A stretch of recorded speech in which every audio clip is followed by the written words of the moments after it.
And welcome, everyone, and the interwebs of anybody who's listening on any kind of podcast-y thing. This is the Down for Maintenance podcast. Of course, I'm one of your hosts, Codeman from Codeman Games, and I'm here today with John from John Vincible. Hello. And Nix of Nix VBY 2. Hello. Hello. I like to say the 2 because I almost said dose actually, but I know. And then we also have a guest on tonight. She actually lives on the Normandy, and is married to Garrus. She also hails from Orange Lounge Radio, which is on the VOG network every Sunday. Let me see if I get this time right because my time is different. 6 Pacific, 9 Eastern. Correct. Nice. Okay. And we have Dark Sakura, or Jamie. Hi, and thank you for saying it right. I know. Well, some people say Sakura, don't they? Yes. Yeah. It's fine. I forgive silly Americans. Oh. Or sometimes Canadians, and sometimes people from other countries. Oh, Canadians. I don't even want to talk about Canadians. I've been watching so much Canada's Worst Driver lately that I can now pick out relative Canadian accents by territory. It's funny. I listened to a couple of podcasts with a couple of Canadians on it, and it's so weird that they don't have, like, one of them, like, they don't even have, like, Redbox, really? Like, they have Redbox, like, every, I don't know. It's, like, in certain places, but they have to, like, drive a far way to just, like, to get a Redbox rental. And I'm wow. like, wow, Redbox is, like, on every single corner around Oklahoma. Like, I can walk out my front door and rent a movie because it's just right there. But, like, everything's so, like, I don't want to say backwards in Canada, but it's you know, kind of slowly leaking over there. Yeah, it's very, very different. I know their Netflix is a whole lot less than we have here. I mean, we have just tons of stuff on our Netflix, and they don't have that much at all. So I don't know. It's crazy. But they do have better donuts. They do. They and do have snow. And snow. Well, I live in and Oklahoma. Poutine. Well, there you go. They have poutine, which is quite delicious. Well, you actually don't, and we discussed this when I had called into OLR. Now, you guys don't have a Dunkin' Donuts. No, we do not, but we will be getting one. I know. It lasts for longer than 5 minutes. I did hear that. John, do you live in California? Do you want Dunkin' Donuts? We don't have Dunkin' Donuts anymore? I don't think so, no. Hardly anywhere. There might be one in San Jose somewhere. I hear someone Googling. Yeah, I was about to say that. Later. It's apparently they're going to be opening 150 stores in California, in Southern California. Oh. Nice. It doesn't do any of us in, NorCal that much good unless, Disneyland, Dunkin' Donuts. But if I'm in LA, I'm going to Lynchell's anyway. Oh, Lynchell's. I miss Lynchell's. We used to have one here, and I think it closed down. I used to go there with my grandfather all the time when I was a little kid. See, I'm a Southern girl. I'm from Alabama, so I grew up with Krispy Kreme. Yes, Krispy Kreme is a staple in donuts. I thought you meant the artist Krispy Kreme. There's an artist? Yeah. Is he a rap You ever artist? heard of him? Yep. He isn't that good. He makes just like I think he's serious, but he makes just like these like super retarded songs. He's going by Froggy Fresh now. Oh yeah, it does. Was on Tosh.0. Oh. Well, if it's on Tosh.0, you know it's funny and good. I love but no. I was just flabbergasted when I heard that you guys didn't have a Dunkin' Donuts. Dunkin' Donuts, especially their coffee. I don't know. Their coffee's good. My dad works for a coffee company, so I kind of have to, be, pretty. Coffee lover. Yeah, I don't know. I think my parents put coffee in my bottle when I was a baby. I am drinking Dunkin' Donuts coffee right now. Are you? I buy the packets and brew it myself. So I found a treasure trove of the holiday only flavors. So I have pumpkin spice Dunkin' Donuts right now. Oh, that's good. And mocha mint waiting for me. That's really good. The pumpkin spice is really good. I haven't had the mocha mint. Is that good? It's amazing. I got some for Rob that I give him a bunch of coffee because I end up drinking all of it over during Orange Lounge. So I ended up buying him a couple of packs of the mocha mint, and I've been helping him use it. Helping him use it. Yes, helping him. I'm aiding him in his coffee consumption. Yeah, I asked Rob if you guys drank coffee. I knew you did, but I didn't know if Rob did. And because I'm gonna send you guys a care package Ooh, for your 500th show because you deserve it. Just thank because I you. mean 500 shows. I mean that's Yeah, we crazy. have no life. How do you deal with each other for 500 shows? That's what I'm trying to figure out. Earplugs. Earplugs. Well, I normally need the earplugs for Loki because he does get really loud, and I'm actually a little. It's funny. I'm actually a little sensitive to noise. Like when the very first Orange Lounge we did was over when Rob was living with this other roommate. This is before he was with Alan, and he had another friend of his, I think from college, who was his roommate. And there was 5 or 6 people in the room, and I was curled up on the chair with my headset on, and I ended up having such a bad migraine I passed out after the show. Oh Oh no. wow. So that's my memory of the first Orange Lounge, and then I was gone for 2 and 3. Oh no. But all that time ago, we actually sort of came up with the idea while we were on the Bay Area Rapid Transit, and came up with the name that day. We had just sort of talked about it that morning, and by the end of the day, we had decided what to do. I know that Rob kind of touched on this in earlier episodes, and I can't remember if I asked him about it. The name Orange Lounge, I believe was, didn't you guys want to do something else, but it was already taken? Or We wanted to think of something unique that was Bimani related, yeah. something that Bimani fans would get. And at the time, it was, I think, around 2DX6 style was out. God, it's that long, wow. But we were all fans of Orange Lounge, so why don't we just do Orange Lounge Radio? And Rob's like, "Are you sure it's going to sound like video games?" It's like, it's a Bimani show, they'll get it. And yeah, and no one gets it. But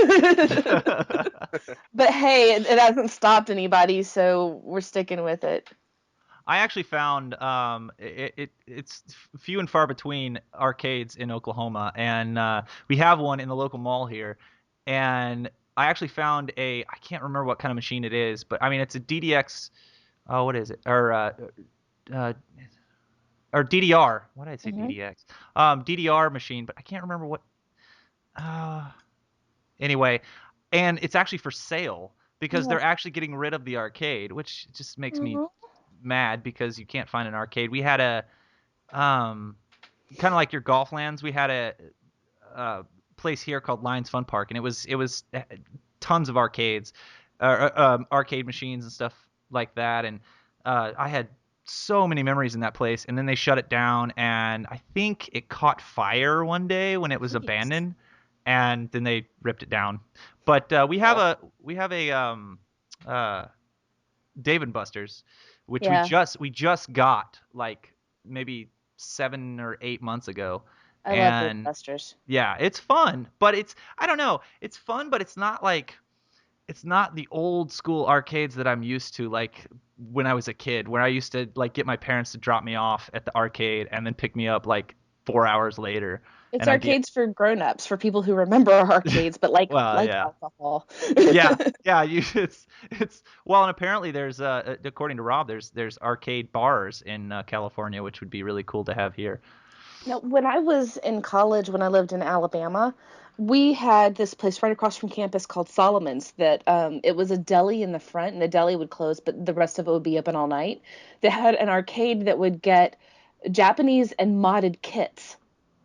And then there was the bar in the back, and I was underage, which didn't stop me. But I would go there and play like all kinds of games. And then when I moved to California, I was like, I'm in heaven. There's arcades everywhere. And then they all started to die off.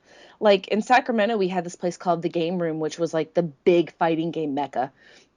I remember going in and being just completely, it was like, oh, the heavens opening up. Yeah. And then they closed it. Well, they relocated it, and that was sort of the death blow. It went out. But that was where we had a DDR tournament at its second location. We ran. It was called Sacramento Cosplay and Tournament. I'll let you figure out the acronym.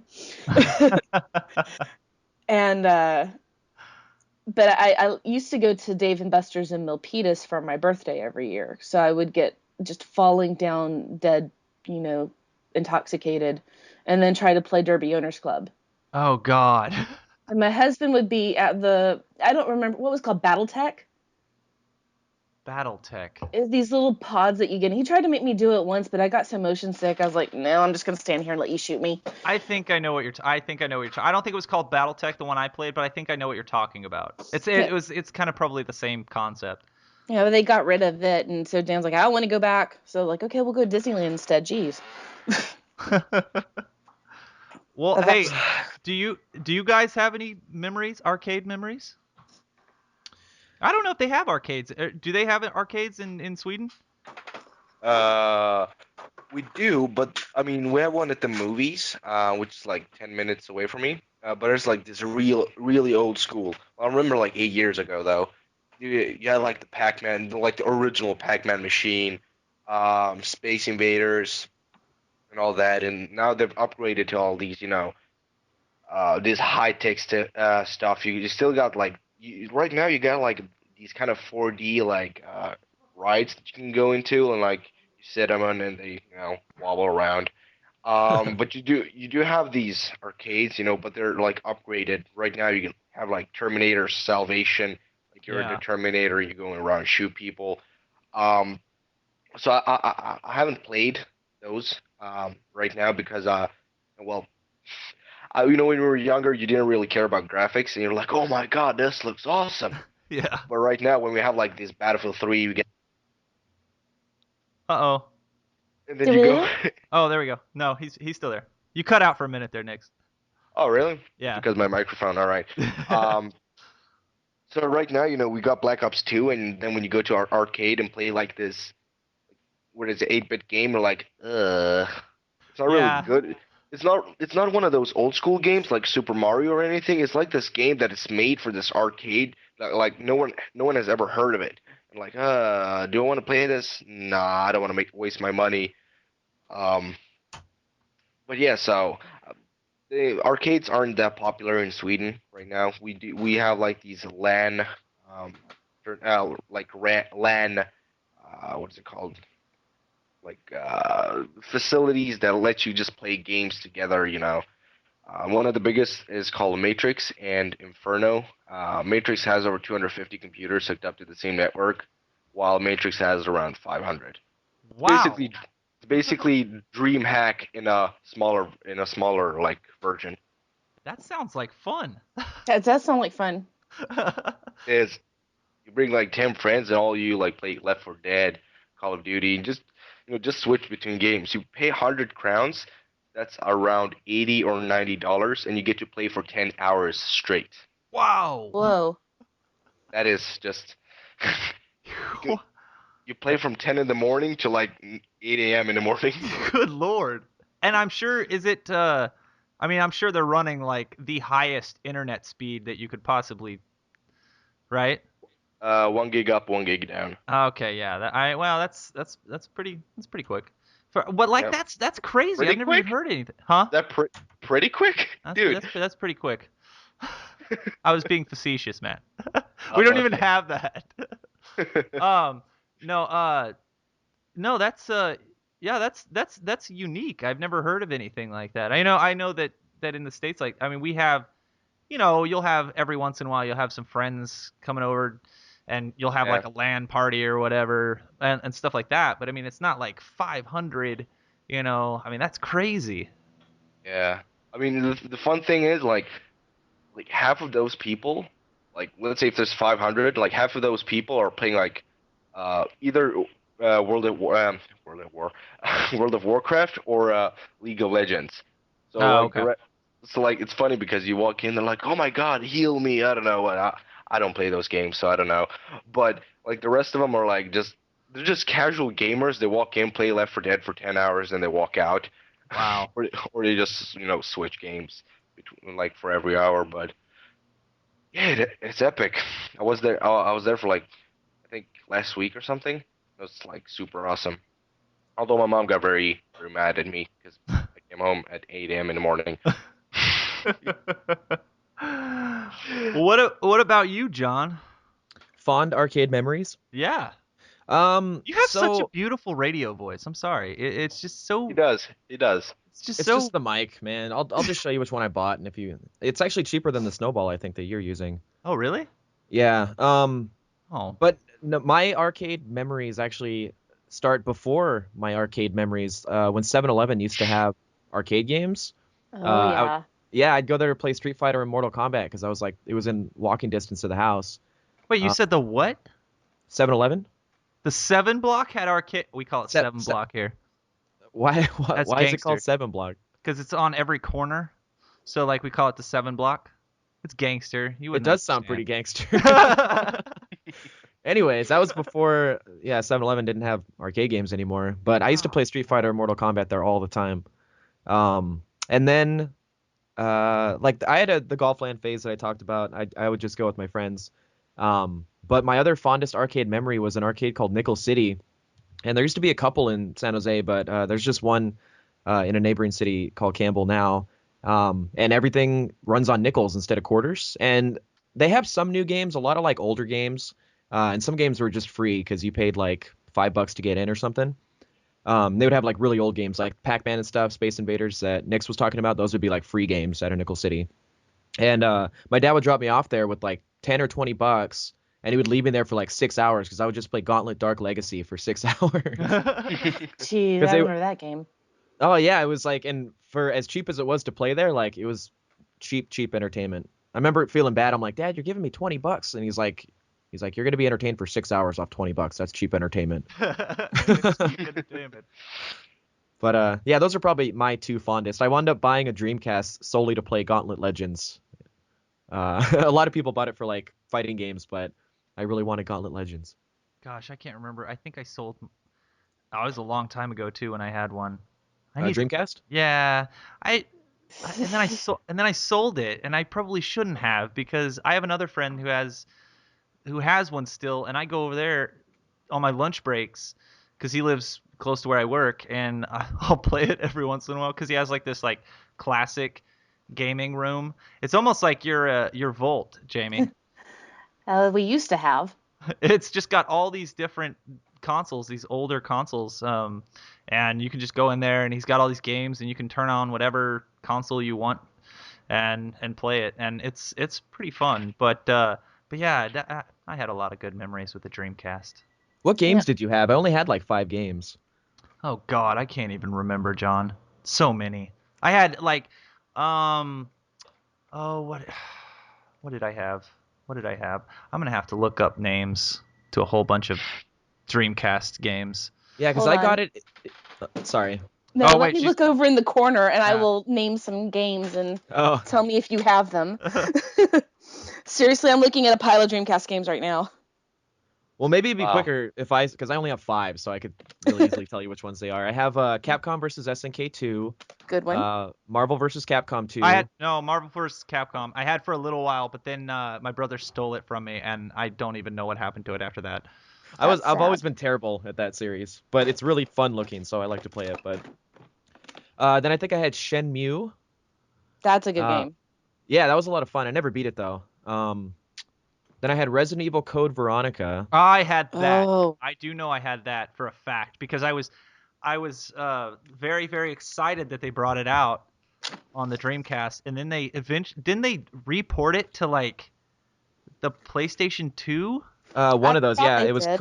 Yeah, and they called it Code Veronica X or something like that. Yeah, yeah. And then Gauntlet Legends, and I think those are the 5.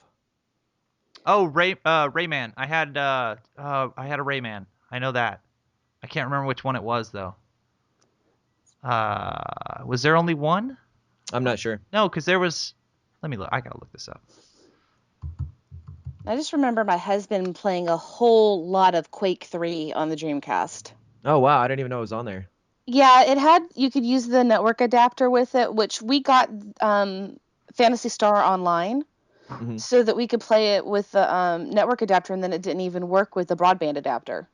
Oh But no. I just Oh, found a whole Dreamcast. pile of our Japanese games. Like we had Puzzle Fighter and King of Fighters Dream Match, Oh wow. Puyo Puyo Da, Berserk, Blue Stinger. I feel really stupid about Blue Stinger because I traded my Dragon Ball GT Final Bout for it at the time when that game was going for bucks. And then I was like, wait, this game sucks. So I didn't care. Yeah. Rainbow Cotton is probably one of my favorite of our imports. Oh wait, here it is. It's Rayman 2. I had Rayman 2. I had really a lot of fun with Rayman. I don't know why, but and then they brought it back. They brought it back to the Wii U, and I still have yet to buy it. I don't. I had a House of the Dead, I think, too. Or also, I don't know which one it was, but it was a House of the Dead, and then I had some other ones. I just would go into like stores and just pick through like all the like used games and stuff because Dreamcast games went on used really quickly. I started to figure out, and so I started just picking through all those, and then I just would pick up the most random games. Did you ever play Typing of the Dead? I saw a video for it, but I never played it. Oh, I'm not Typing of the Dead is crack. I'm not good at typing though, so I probably die really. You would really get quick. better if you played it though. Oh, what is it? A learning experience? Well, I mean, you have to type to stay alive, so you Well, learn that's pretty true. quick. I played this one game. It was an old PopCap game called Typer Shark, and, Sure. and it was the same concept as Typing of the Dead, except it was much cheaper because it's like PopCap. You know, they make casual kind of games. Yeah. And yeah, it was just sharks coming from the right side of the screen to the left, and you have like a little scuba dude, and you have to type the word on the shark before it gets to you, or else you'll die. Yeah, very simple concept, but it was a lot of fun. And then sometimes Piranha would come out, and they just had individual letters on them, but they were super. There was a lot of them. Yeah. Well, that happened with the projectiles in Typing of the Dead. Oh wow. You'd get like little demon things flying at you, and you have to type A or exclamation point before they would bite your face off. Oh wow. Yeah, I always found that to be interesting. I know a lot of those games that were made for like schools where you would have to type really really quick to like finish something, some sort of task or something. I remember that back in the day when I was in elementary school, and of course those computers were, I guess, pretty obsolete now. But the games that they made for them, I thought that was pretty neat. And then when I saw the video for Typing of the Dead, I was like, oh, this is kind of neat. And then they made a Guitar Hero type Dead game where you had to like play chords to keep the zombies away. That I don't remember. It was like a recent game. Like it's not Oh.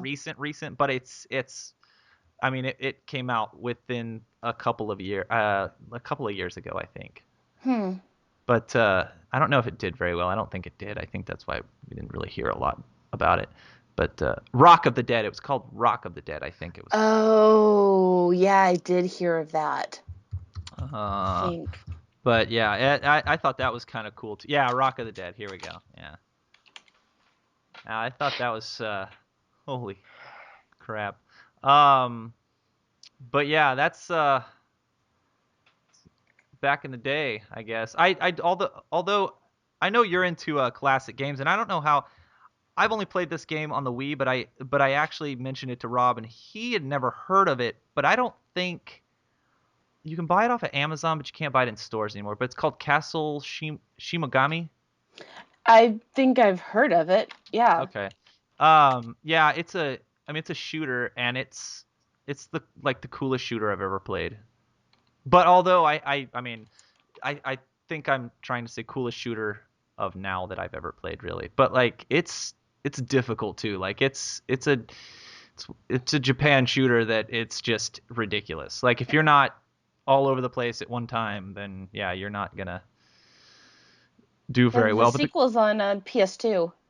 Yes, I believe some of them went, although I don't know if you can really find them anymore without just ordering them on the internet, like off of Amazon and stuff like that, because I think the one that my friend got was an import, and I don't know how he got it, but he got it, and we couldn't even understand anything in it, obviously, because it was all in Japanese. But it was a fun game, and I enjoyed it. He lives in New York. I'm actually going to see if he will send it to me, because I'm having an urge to play it. I played it a little bit the other day, or the first one, not the second one, but the second one is the one he has, and it's pretty fun too. They kind of changed up a little bit of stuff in it, but Well, just to let you know, if you really want the sequel, you can find it for $1 on eBay.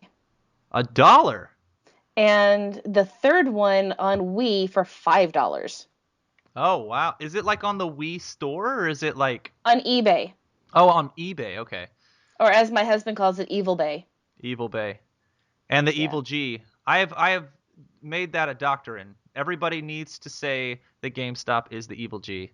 Although I still shop there every once in a while, but I hate that place. Looks like the original version for PC is also on there, so who knew? Huh. News to me.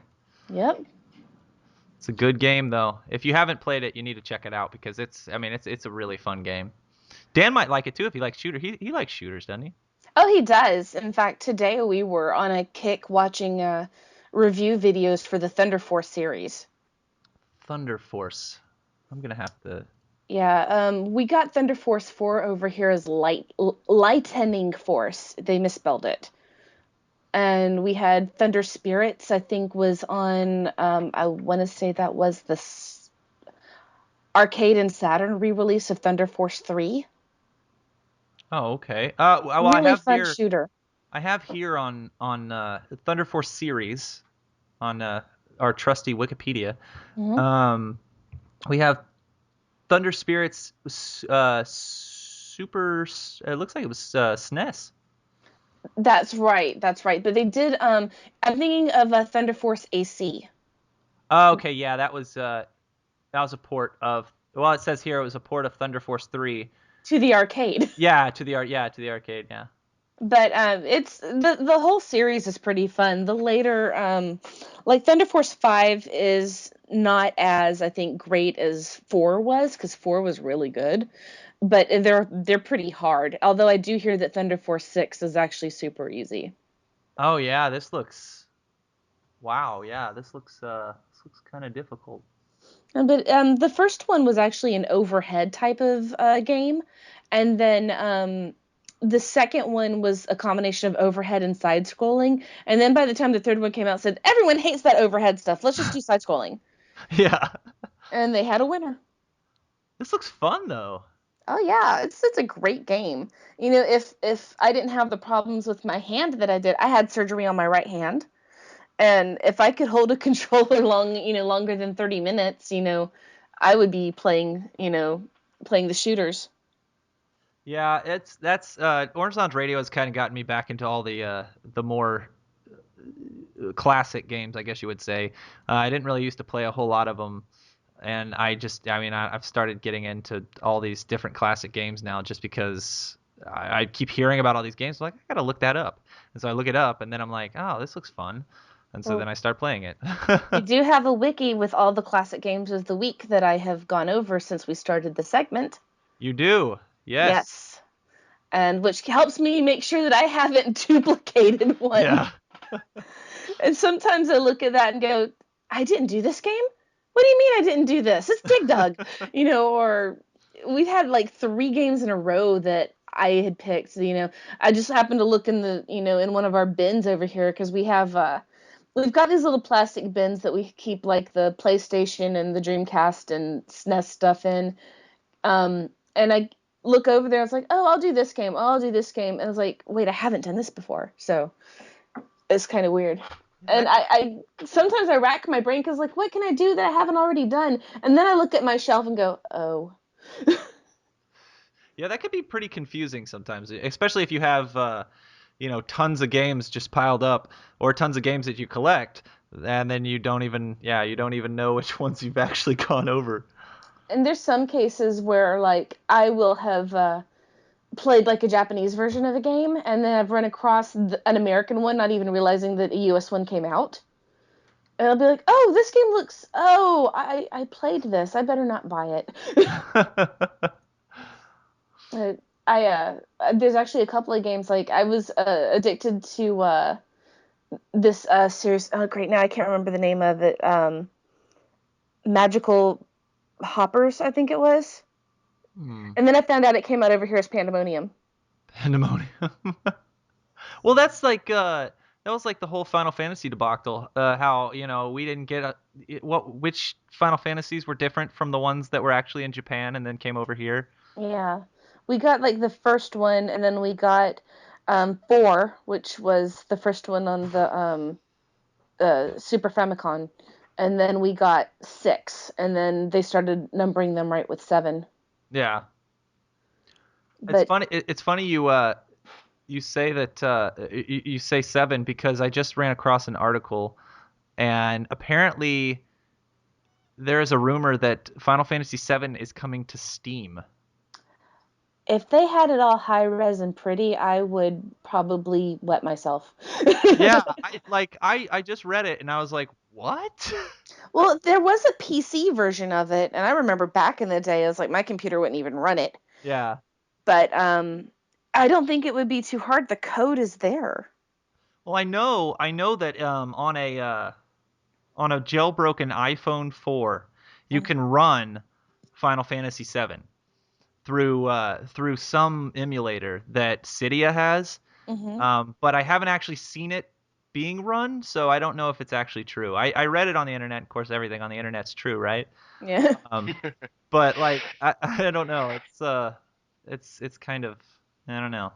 I would like to say, hey, I'd love to play Final Fantasy 7 on my iPhone, but it'll never happen. But although they've released, all the way up to what, 3, I think, on the iPhone. And I think 4 is out on iPhone too, but don't quote me. Because they did the episodic content, didn't they? Yeah, they did the Final Fantasy where you have to buy the episodes. You get the first one for free, I think, and then you have to buy the rest of the episodes. Yeah. Which I thought was just kind of course, everything's going to that, I guess. But anyway, let's get sorry, we had to talk. We had to talk about some stuffs. We're gonna get to what we've been playing in the last week. So since Jamie, you're our guest, what do you? I can probably guess, but I'm not. I'm gonna let you say it. Mass Effect 2. Oh, Mass Effect 2.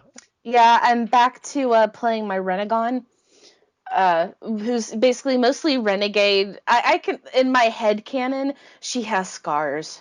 She's messed up in the head a little bit. So but of course she's romancing Garrus because hello, Garrus. Oh yeah, well, yeah, that's enough said, right? I did play some World of Warcraft, not a whole bunch. I haven't been as into it as I used to, and I'm playing Limbo. That is an amazing game. It sure is, but I'm not that good at it. I just get distracted by all the pretty going on because I love the scenery in it. How it recedes to gray like it's a mist. Yeah. And I actually end up getting distracted by the background. It's very distracting. Although I think what's hard about it is the when the little white things pop into your head and then you got to go the opposite direction. The what is it like? I watched on something they called them brain maggots. Yeah, the little brain maggots. And I did play some Minecraft because I'm on the Orange Lounge server for Minecraft. Yes. And I'm digging my own little prairie dog town. I love your house, by the way. I ran you. through it a little bit, but I don't think I got the extent of it. I haven't done a whole bunch, but like if you go like to the places that lead, way down, those are just where I go to explore underground and kill things in the face. Yeah. Hit them with my pick until they explode into coins, as things do in the real world. Yeah, of course. And then the other game I'm playing is To the Moon. I heard about that. What is that? Explain that. It's more of a story-driven RPG. It's that you go around. These two scientists basically get to recreate a series of events within someone's mind where they believe that they have done something that they've wanted to do all their life. And so they go to a terminally ill patient and tried to change his memories to where he went to the moon. Huh. And you go through reconstructing his life, going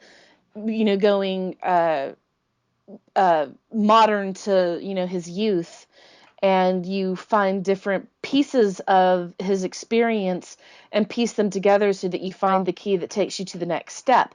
And it's sprite based and gorgeous, and the music is lovely. I really love this game. It is also like not expensive at all.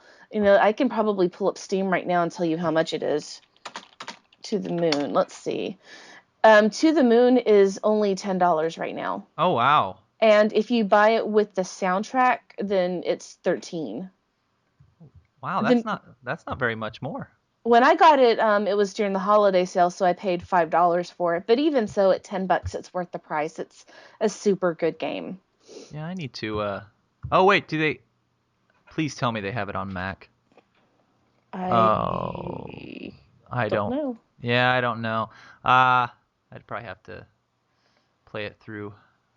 That is one thing good on Macs. We have a thing where you can switch between a Windows desktop and a Mac desktop. Oh well, operating systems, I guess you would say.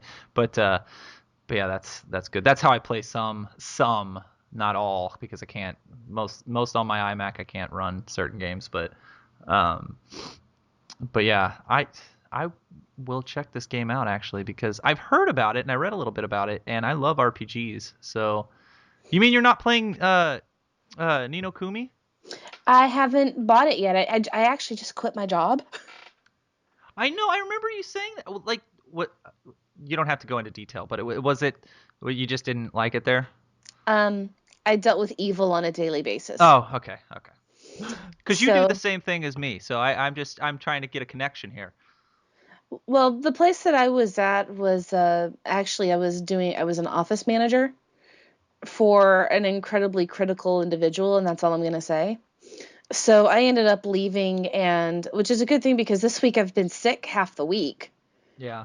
So I was like, you know what? I'm just going to sit back and get some design work done and try to rebuild my my client list, and instead I ended up actually drawing something. I haven't sat down and drew anything for ages since I hurt my hand.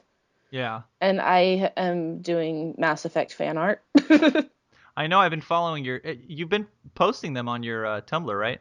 Yes, I have. Yes. Massaffecting.tumblr.com. There you go. Yeah, that's also all of your fly cam shots. Yeah, I've been having fun with Flycam. Now that I figured out how to get it to work in 2, I should be able to get it to work in 3. Yeah, that's those are some pretty good, very high quality too. I do my screen caps through Steam. Okay. The way that it works is that if you set up it even works with Origin, but you have to be kind of tricky, is you have to set up the executable file itself to launch through Steam. In 2, it's fine because mine is just it's like the regular launcher run version, but the other one, if I set the exe from Mass Effect 3 through Steam, load it up, it pops up Origin, and then it'll load the game, but it still lets me take my screen captures through Steam. Oh, that's cool. I didn't know Steam did that. Yep, just F12. F12. I don't know. It might be. See, that's the thing is, gosh, I want a gaming PC so bad. I just want a PC. I'm so done with Macs. I started with Macs in college because, like everybody, they would say, oh, if you're going to be a graphic designer, you need to use a Mac. But at the same time, I've used a PC before doing the same thing, and it's really not any different. So, I don't know. Well, the way that I've seen things so far is that, your Photoshop stuff, yeah, Mac is going to be a little bit better. Video editing, Mac's going to be a little bit better. 3D rendering, Linux. Yeah, well, that's true. That's actually, I talked to a guy who works for DreamWorks, and they use Linux. They run their own proprietary software through Red Hat. Oh, wow. So they said that so far Linux has given them the best memory usage for running rendering data. Oh, well, Linux is an old standby, yep. And it always will be. But I digress from my games. Well, is that all you've been playing? Yeah, pretty much. Other than chase the cat with a red dot. Oh, that's an amazing game. I love that Yes. game. So, Nix, what have you been playing, buddy? I haven't played anything actually for a long time. I've been playing a lot of COD. Oh, Um, yeah? I've been super pissed off at that because a lot of lag compensation and stuff. Yeah, I why went are you still over. playing that, man? No, I have no I've idea. seen your tweets, dude. You seem pretty angry. I get. Yeah, I get mad. I've been playing a lot of Battlefield as well. A bit of Far Cry 3, and I think I played like Skyrim for half an hour. I think like 2 days ago or something. Other than that, I've been playing Minecraft, and also I've been nerding out a miniclip game called Bloons Tower Defense 5. Um, Wait. so Now, what's that on? miniclip.com. It's like don't know. Oh, okay. I thought you it said I'm sorry. No, I know what you're talking about. No. So I've been playing a lot of that as well because, well, that's the only thing my PC can run.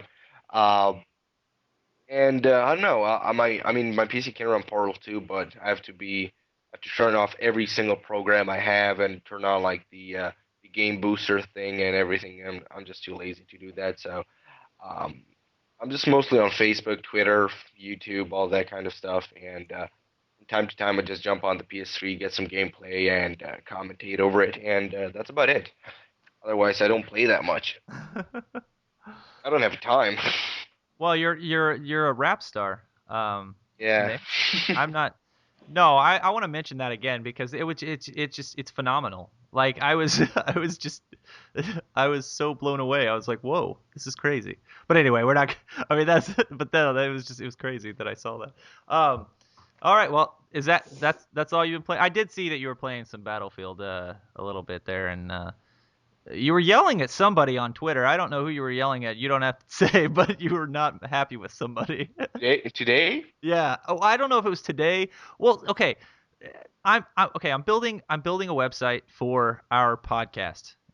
Everybody who's listening, I'm building a website, and I have a live fitter tweed because I don't know how to friggin' talk. I have a live Twitter feed that is implemented into the website. Well, I have basically what I did was I just took all of our Twitter accounts and just mashed them all into one feed. So everybody who's on our website can just see what we're all talking about. Well, Nick's I was working on the website today, and Nick's was like doing these tweets, and I was like, wow, he sounds pissed off.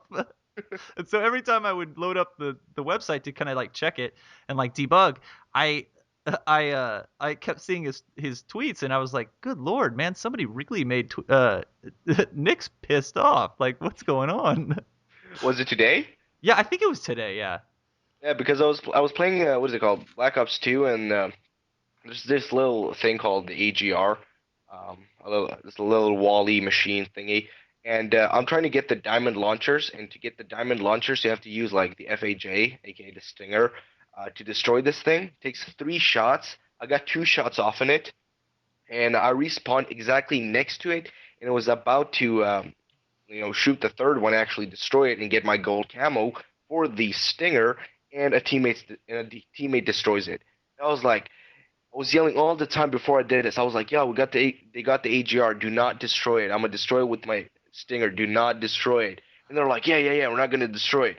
And then someone destroys it. I was like, "Oh my god!" Oh no. So I was like super pissed. I was like turning off the game. Nix, I told you how I got that, right? What was that? Sorry, I dropped something against a plate. I thought that was a ding. No, you're giving The us ding is over. Yeah. How did you get it? You can throw like 2 EMPs at it, and then it'll take like 1 FHJ rocket to blow it up. Really? Yeah, as long as you kill it with the FHJ, that's all that matters. Because that's how I got it, and it was a Oh. lot simpler that way. Yeah. Do. The more you know. That still doesn't guarantee your teammates won't blow it up, but that way you can at least get it in 1 life. Yeah. So Well, it's still as long as you frustrating don't have though. Stupid teammates. It is. I think I honestly stopped playing Black Ops. Well, the leg comp is garbage, but it's the Need to come on, John. And I played Zombies last night, and it was the the most fun I've ever had on Black. It was so fun. Just by yourself? No, I was playing with a friend of mine who actually told me a story about how his Nick mentioned Skyrim earlier, and I wanted to say that he had a hard drive, I guess, that crashed, had all of his Skyrim on it, and he's been playing for like since Skyrim came out, and it was news. But anyway, no, I played with him, and we played for literally, I think it was an hour or two, but it was so fun. We played transit, so you had to like get on the bus and like go to different places. And if you get off the bus into the little mist or whatever, these little like almost Half-Life like face hugger things like hop onto your face and start like scratching you, and you're supposed to like knife them to get them off, but like you never go into the mist. John, remember that. Don't go into the mist. I'll remember. If you don't have Juggernog. Yeah, if you don't have Juggernaut, and we couldn't find it, and finally when we found it, neither one of us had points enough to buy it. So. Wait, you were playing D-Rise? No, I didn't buy the DLC. Oh, you played Transit? No, we played Transit, going all the way through all the different. Oh, okay. Like the farm and like the diner and like all those different places. Yeah, okay. But anyway. John, what did you play? And I swear to God, if you say Sims free play, I'm gonna climb this damn computer and punch you in the face. Well, the number one game I've been playing is the Sims free play. I'm serious. I mean, you gotta play every hour. Yeah, I gotta harvest my watermelons, but I had Huh? I had a baby. Oh, did you? My baby's a preteen now. He goes to school and everything. Oh wow. Yeah, after baby it goes to toddler, then toddler to preteen, then preteen to adult, I assume. But little Pascal Ryder is not an adult yet. He's the son of Flynn Ryder and Rapunzel. Rapunzel Ryder. Named him Pascal. That was a little chameleon in the movie. But yeah, little Pascal goes to school every day. I didn't realize you can actually have you can employ one of your adult Sims as a teacher. So Indiana Jones is now a teacher at the school, which is pretty neat. That seemed very fitting for him. I try to make their professions match. Still haven't figured out what Luke Skywalker is going to be doing in my Sims town. He just makes a lot of corn and stuff for me right now. Don't you have Snow White? And Snow White, well, she married Prince Charming, so she's Snow Charming now. Snow Charming. By the way, if you're going to marry off your couples, I believe it takes the name of whoever's house. It does. Yeah. Because my Jack Bauer is now Jack Stryker. And I was like, wow. See, I used to play Sims 3, and when I heard of the free play, I was like, I just kept having nightmares back to how laggy Sims 3 is. On, like, mobile? No, on PC. Oh. I never played either one, actually. Yeah, this is a mobile game. This is on, like, tablets and iPhones. I think it's it's Android, because you play it on an Android tablet, don't you, John? I know it's out on iPhone. I just thought someone had told me there was a PC version, but I didn't know. Maybe it's only for Google Play. Yeah, there's one on like Facebook called Sims Social, and that's a completely different game. Yeah, I did that one. That kind of got lame. Oh, yeah, it was like because I was playing Sims Free Play at the same time, and I thought it was the same one, and it wasn't, so I didn't wind up playing the Facebook one. But the Sims Free Play is like, as far as like freemium Farmville-esque games go, it's the best one I've ever played. I'm looking at the leaderboard here. It says I'm in first place here among the two other friends that I have that play. And I'm level 18 with a town value of 449,000. And then Cody is in second place. Yes. At level 15 with a town of 141,000 town value. Yes. So you're quite a ways behind there, my friend. Hey, you know what? Shut up. Okay, I don't have as much time as you do. Okay, I'm trying to. You gotta harvest potatoes or watermelons. Stuff that like is done quicker. Green beans. I did green beans. That's like 7 hours, isn't it? I know, but it gets you a lot of money. It does, but it's less experience per hour than if you were actually updating it like every 2 hours. And what do these babies do? These babies do nothing. They sit in the crib and they do nothing. They're not bringing money into the household. I think it's just a cheaper way to add more Sims to your town. I'm not really sure what the point is either. I haven't built this little like ballet or sports center where my teens can learn karate and ballet. I have not built that yet. And it was funny. A dangerous combination. Yeah, karate ballet. That sounds like it would be a class at a California gym. Yeah. In like 100-degree heat as well. Like it's like that hot yoga. Yeah. But besides the Sims free play, which I think we've mentioned on every DFM podcast for like the past month, but There's a casual game I've been playing called Little Things, and it's on iOS and Android. And it's a hidden object game, which like I've never been into. I thought they were like kind of lame. This one is a little bit different though. It's really cool artwork, and it's like objects. What's the word? Almost like a mosaic. Is that the word? Where it's like all the objects are bunched together. When you look at it from far away, it looks like a different object. So it's not like the normal hidden object games where it's like a big high res picture, and then in the picture you're trying to find hidden things. Oh, I'm seeing this. It's almost like it's like the only thing that I can compare it to is the like the typographical like posters where people use like type to make like an image. Mm-hmm. And that's basically what it kind of is. I'm seeing an owl. I don't. Yeah, he's like the logo, but like that owl will be made of all these little different things, and then apparently the search list is always random, so you can play it as many times as you want, and you're always looking for different objects. And The artwork's really good. And you paid $2.99 for this? It's $2.99 on iOS, but I guess because everything's pirated on Android, they made it free with ads, so I got it for free. So that's a lot of fun. I really recommend it. I don't play too many casual games, but that one was a lot of fun, and especially for a hidden object game, I never thought I'd be into one of those. As an adult, there was this kids magazine called Highlights that I used to get. Remember Highlights. Yeah, and it always had like the little hidden object thing in every issue. It was always at the dentist's office. Yeah. Rufus and Gallant. I used to. Oh, and Goofus and Gallant. Yeah. I played games. Pac-Man at the dentist's office. What's that, Nix? Speaking of games, Guinness World Record 2013 released a gamer edition. Oh, wow. Oh. So if you want it, you can go buy the book, or you can simply just download the PDF. I did it. It's 11 megabytes, so it's not really that bad. And I'm gonna read through it right now while I'm listening to the podcast and also speaking at the same time. Multitasking for the win. Yeah, Not a woman, but you know, it's something. Oh yeah, here Kindle edition, $9.39 if you want to pay money. You have a Nexus, don't you? Yeah, the Google Nexus 10. Oh, okay. And there is one last game I've been playing, and it's kind of an older game, but I haven't had a device that would run it until now, and that's Puzzle Quest 2. Oh. Have you guys ever played Puzzle Quest? Yes, like, I've played Puzzle. Some people don't get it. I love Puzzle Quest. I played the first one on Xbox to death, and the second one was actually Namco was working on that, and they canceled it for my phone, and I was very sad. Because it's like the perfect mobile game, and so you can play like one battle and then go do something else. So when I got the Nexus 10, it is thankfully a much more popular device than my phone was. So Puzzle Quest 2 works, and I've been playing that a lot. Yeah, what's crazy is games like this have now been implemented into casino slot machines. What, Match Really? 3 kind of games? Well, like puzzle games like this, to where it's almost like why can't I think of the Jewel one?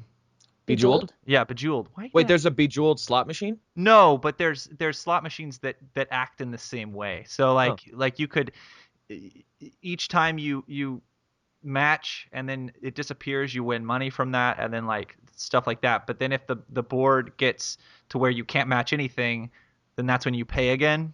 And so they've actually I wanted to bring this up because it's crazy how some of these older games have kind of implemented into the casino realm.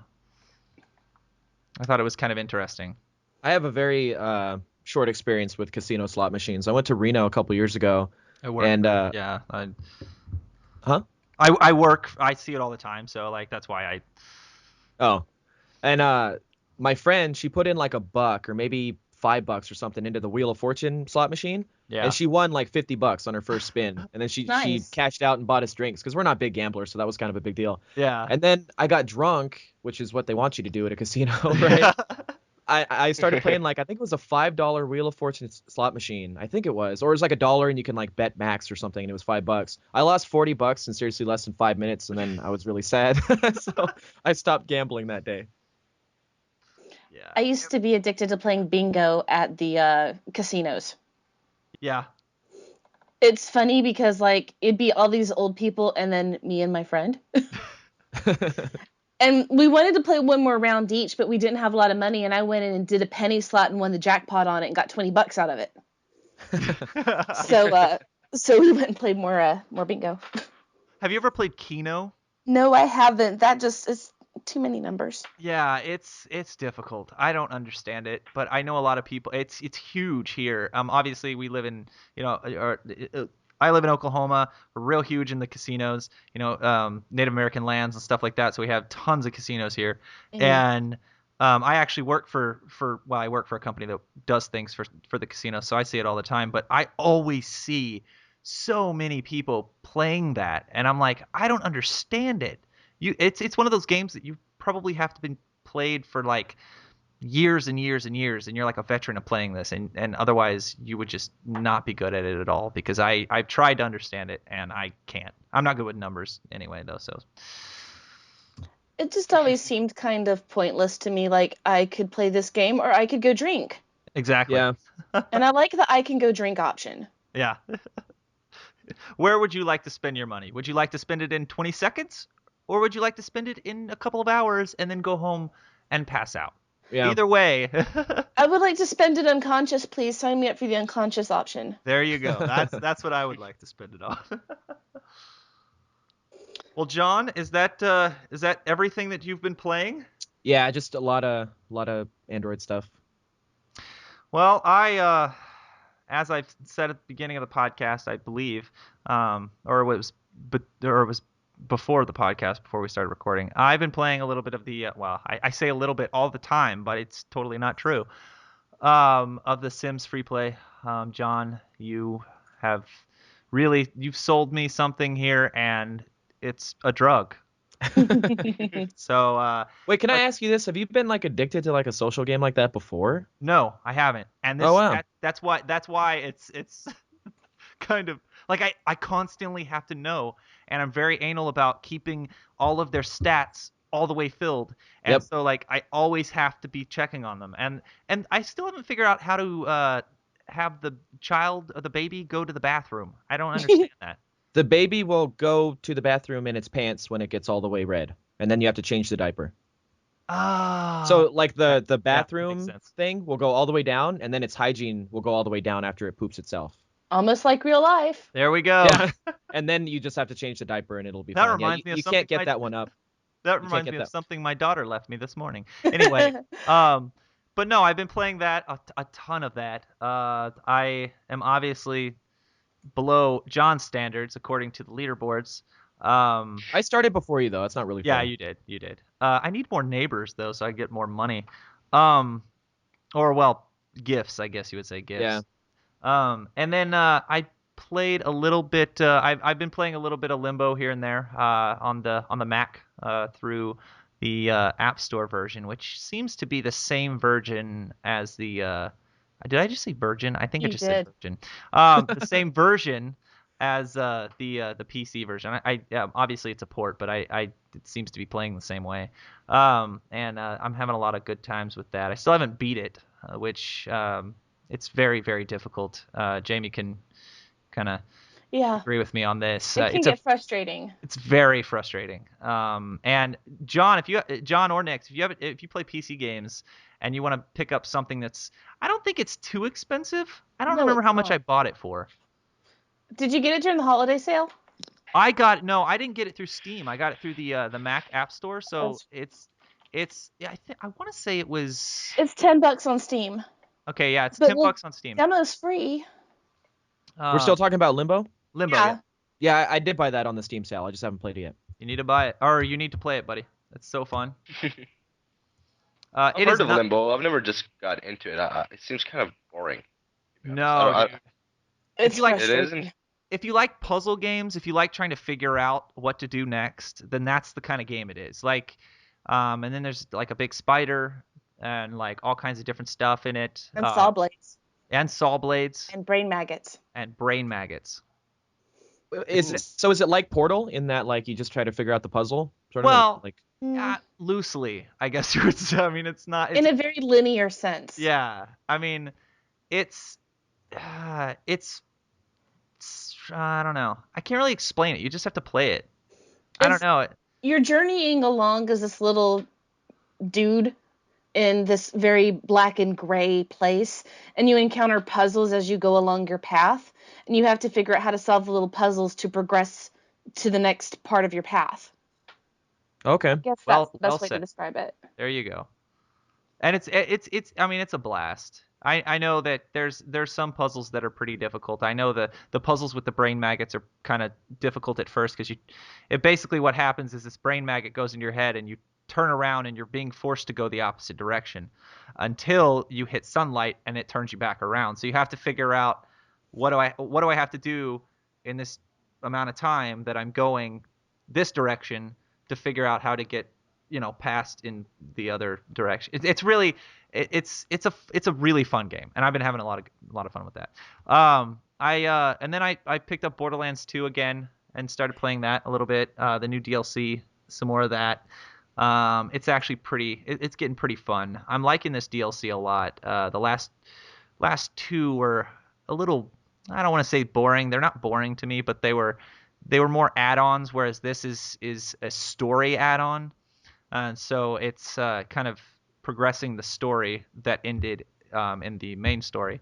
So I thought that was kind of fun. So I've been playing a little bit of that. And then a little bit of Super Mario Wii U. I've been playing a little bit of that. And what else? Oh, Nintendo Land. I've been playing with my wife because that game is just hilarious with Mario Chase, and the Luigi's Mansion game is so fun, especially if you have more than two people. I mean, it's hilarious. I think I explained John, did I explain the Luigi's Mansion game? No. Well, you may have, but I don't remember. Okay, it's basically you get a lot of people. One of you is a ghost, and then 4 other people. It's max 5 people because one has the Wii, or one have what? I'm trying to think of grammar here. One of the people controls the Wii U remote, and the Wii U remote is for the ghost. And then you have 4 other people that can have Wiimotes that are just regular people running around in the mansion, and you're being chased by this ghost. And if you're caught by the ghost, you get basically thrown down to the ground, and you're out until somebody comes and revives you. Well, you can't. All these people can't see the ghost, but the ghost. He can see himself on the little tablet. But the ghost can see everybody else. So But I mean, he's using the tablet to some advantage, right? That's why he has it. well, yeah, because on your screen, on the tablet screen, if you're playing as the ghost, your screen shows the ghost and the whole map of all the other characters running around.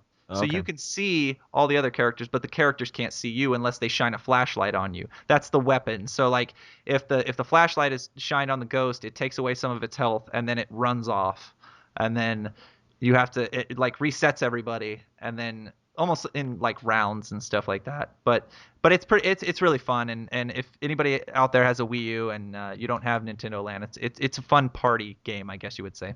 Yeah, I'm looking at screenshots now. So it's top down. It's like Pac-Man or something. Yeah. Maybe it sounds almost like how that old Pac-Man tournament used to go. The tournament edition where you'd use the Game Boy Advance plugged into the GameCube. Yeah, I know what The same you're talking type about. of thing. Yeah, no, it's pretty close to that concept actually, and a lot of the I think this might be the only game on Nintendo Land that kind of uses that same perspective. But then Mario Chase, you're just chasing around somebody and trying to catch them, which is hilarious because there's a face cam. Whoever's using the Wii U remote, there's a face cam, so you see that person's face the whole time on the TV. So it's pretty funny, and of course it records you, and so That could be frightening at my house. yeah, exactly. It's like the Kinect when it records you doing like Kinect Adventures or something. Oh god, it's horrible. Or Dance Central. Oh my gosh, I remember one time I got recorded doing that. I will never live that down. And then I played me and Hayden, one of our other hosts who is absent. We played the Crisis 3 multiplayer beta for a little while. Good. It was pretty fun. There's a mode we played called Hunter that you start off as I believe I believe there's 12 people, 6-6, on each team, but in the beginning of the match, everybody is for everybody. Or no, everybody's on the same team except 2 people. I'm sorry, I'm confusing this. Everybody's on the same team except 2 people. 2 people are hunters. Those are the enemies. And then the rest are people trying to find those people. Well, the 2 people who are the hunters have the like armor thing, the crisis armor or whatever. I can't remember what it's called. But the crazy armor that guy has on or whatever. And you have a bow and arrow when you're a hunter. But then all the other people are just regular like human cell people. They're called the cell. They're like if you've ever played the Crisis series. And then those people are trying to hunt down or trying to kill the hunters. Well, if the hunters kill a person, like one of the cell members, that person turns into a hunter. So it continues around. So like if the whole 12 people turn into hunters, the hunters win. But if there's one cell member left, then the cell members win. So I mean, it was a pretty fun game, and it's set up in 5 rounds. I believe I want to say minute rounds. I think they're minute rounds. I don't think they're very long. They didn't seem to last that long, but yeah, it was pretty fun. My screen froze up a couple of times, although that's I mean, it is a beta. I As expected. Yeah, I can expect that. I know the Battlefield 3 beta was a little wonky as well. So I was about to say that. You can get stuck in an area and you can't move. You jump around and just fall through the map. Yeah, I did that a lot.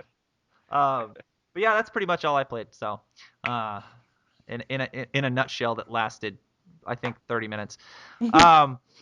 But yeah, I did though want to take this time to tell everybody I am working on the website right now. We should have a different email address here pretty soon because we do have a server up that is basically running our website and everything, and we get a couple of email addresses with that. But until then, send us your mail at the DFM Podcast at gmail.com, and we'll read it on air when we get a chance. And then we also want you to follow us on Twitter at the DFM Podcast, and then all of us on the Twitters, because Nick likes to tweet, man. I'll tell you what, he tweets some stuff. Some of his stuff you won't understand because it's what? That feed is going to show our @replies that aren't going to our followers as well. What are you talking about? Website. If you do a message to somebody, it doesn't show it to your followers unless they're following them too, or unless you put a period or something in front of the @. Oh yeah, you know what? I never thought about that. But this feed will show everything. Is that how you were seeing stuff that Nix was sending? Yeah. So do you want me to change that? I mean, unless you want to see me messaging the cast of Once Upon a Time. I think we would love to see you messaging in vain to get a response. But yeah, no, I'm still tweaking some stuff on it. So I mean, I might change things around here and there, but it's getting. The only thing I'm having trouble with is the actual video or audio player. I'm still trying to mess around with because I'm trying to do it through Java, and I don't know. I might have to end up doing a Flash player, but I don't want to because I want it to be able to play on mobile phones. So we'll see how if I get too frustrated, see how that ends up. But I did. Yeah, I let me tell you what. Code writing is so fun but so frustrating at the same time. I got basically what I did was I took a template that I found on the internet and just highly modified it, because I didn't want to mess with doing all the fields and putting in everything. I liked the way it looked. I liked the way it was set out, and everything was mapped and everything. So I just took that and then just highly modified it. So now it's basically revolves around everything we do and stuff like that. But anyway, yeah, that should be up in the next week. So look for that at www.thedfmpodcast.com. Which, by the way, I did find another podcast called the DFM Podcast. Oh. Yeah. Well, because we're the Down for Maintenance podcast, but we kind of been swaying towards the DFM podcast thing. So I don't know. It's weird. But we have 2 names. Although that's why I wanted to secure the Down for Maintenance podcast.com, which Yeah, I think I'm just might. on it. I'm on it now. Yeah. Well, we have a splash site up right now, which is basically just all of our YouTube channels and then our Facebook, Twitter, and YouTube for our podcast. So that's just kind of doing its thing right now. It's until I get the actual website up. But I did want to talk about the if anybody has seen this, and I know Rob tweeted a little bit of this, Jamie, about the whole PlayStation thing that's going on right now. Yeah. Apparently, in the last week, PlayStation released a teaser trailer on their YouTube channel, and it's not even. I think it's like 40 or 50 seconds long, and it just shows all of the PlayStation icons, like the O, the X, the triangle, and the square, just all kind of doing this really crazy like dance graphic thing with all this light going everywhere, and it's a very beautiful infographic. But and then they just go to the center, and then it like fades out and then fades in February 20th, 2013, 6 p.m. Eastern. So no one really knows what it is, but then it also was leaked not too long ago that there is a rumor going around that this is the release of the PlayStation 4, or details of the PlayStation 4. I think it's too early for the release. Well, Yeah. I could see details. Let me read you this, because apparently, according to this article, following, well, this was posted February 1st, but following yesterday's future of PlayStation tease from Sony, new rumors suggest that the PlayStation 4 will be announced this month, released this year, and may even let players share videos and screenshots directly. Anonymous sources have told both Polygon and the Wall Street Journal that the event will indeed be the announcement of Sony's next console, and that Sony is aiming to release the system before the end of the year. The Wall Street Journal suggests that Sony is planning to incorporate more social gaming aspects into the new machine, and is more focused this time on the changes in how users interact with the machine. And it goes on to say stuff about how they are, the rumors that they were getting rid of the DualShock controller, and this is according. Okay, let's see.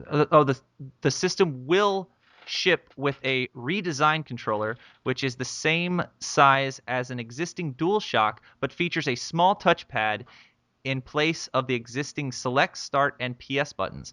The tech is based on Vita's rear touchpad, and it has a similar response as the Vita's rear touchpad. So I don't know. Yeah, it's kind of. And this is all speculation. This is all speculation. The thing is though, if the start button, the select button, and the PS Home button is all touch, like what if you accidentally just hit it while gaming? You know, exactly. I mean, while I'm running, like let's say if I'm playing Call of Duty, I'm always sprinting with the left stick and I press it down and just press it forward. And while I do that, I can actually just slide my thumb a little bit forward and I can press the select button to see the scoreboard. But if it's like touch, it's like super like hard because you have to like touch the actual little pad, and it's not like a button which you just can easily press and you can see it in the dark and everything. But I guess it's gonna be it's gonna be illuminated. So I mean I would like to see like that it would be like two buttons instead of them being touch, and just see the PS Home button being touched instead, or have some kind of like little screen there or something. I would just like the PS button to be touch, not the select or start button. Yeah. Because they would be easily accidentally pressed, so to say. Yeah. Well, and have you ever interacted with a Vita's rear touch pad? No. It's very, very wonky. Like, it's not. It works for certain games, obviously. I mean, not every single game that the Vita makes or that the Vita plays uses the rear touchpad. But I do know. What is it even for? Some games implement it for certain things like throwing like a grenade or like doing certain like little tasks like that. But it's not very responsive, and that's what scares me, is that if you're going to implement this same technology, you're going to have, well, maybe you won't have to worry about accidentally touching it, Nix, if it's not 'Cause that it won't work. responsive. It won't work. But I don't know. I'm also just not ready. I mean, if this is the next console and they're announcing it this year and releasing it at the end of the year, I'm not ready for another console. I don't have the money. Yeah. Who does? Exactly. I mean, no one has the money to spend another, because I know when I bought a launch PS3, since then that one broke, but you know, I think I spent like $600 on it. God knows what this one's gonna cost. I How mean, much did it cost? This one right now? No, the launch PS3 that you bought. Oh, the launch PS3 cost me, I think it was $599. Really? Yeah. Damn. I mean, I can see this going over to $800 or even $1,000. Yeah, but when you look at the the specs that were allegedly leaked, I mean, I don't know if they're true specs of it. Oh, they actually confirmed it. Oh, they did confirm that those were the actual specs? Yes, they did. Oh, wow. Okay. Well, I still can't see it to be, I still see it to be maybe in the 500s, maybe 600, even less than that, maybe. I don't know. Hopefully, yeah. I mean, the specs that they've released don't give me a reason to think that it's going to be even, any more than the original launch PS3. Yeah, but they dropped that price, what, like 3 months later? Yeah, I believe so. So, I mean, honestly, I don't think the new consoles are going to go for more than $4 or $5. Yeah, $4 or $5. No, because they're gonna make money back on software, and both Microsoft and Sony do their own first-party stuff. So, I think their main demo is a lot of young people, and especially with the economy the way it is, I don't think kids can afford $1,000 console. That's why they don't play PC games.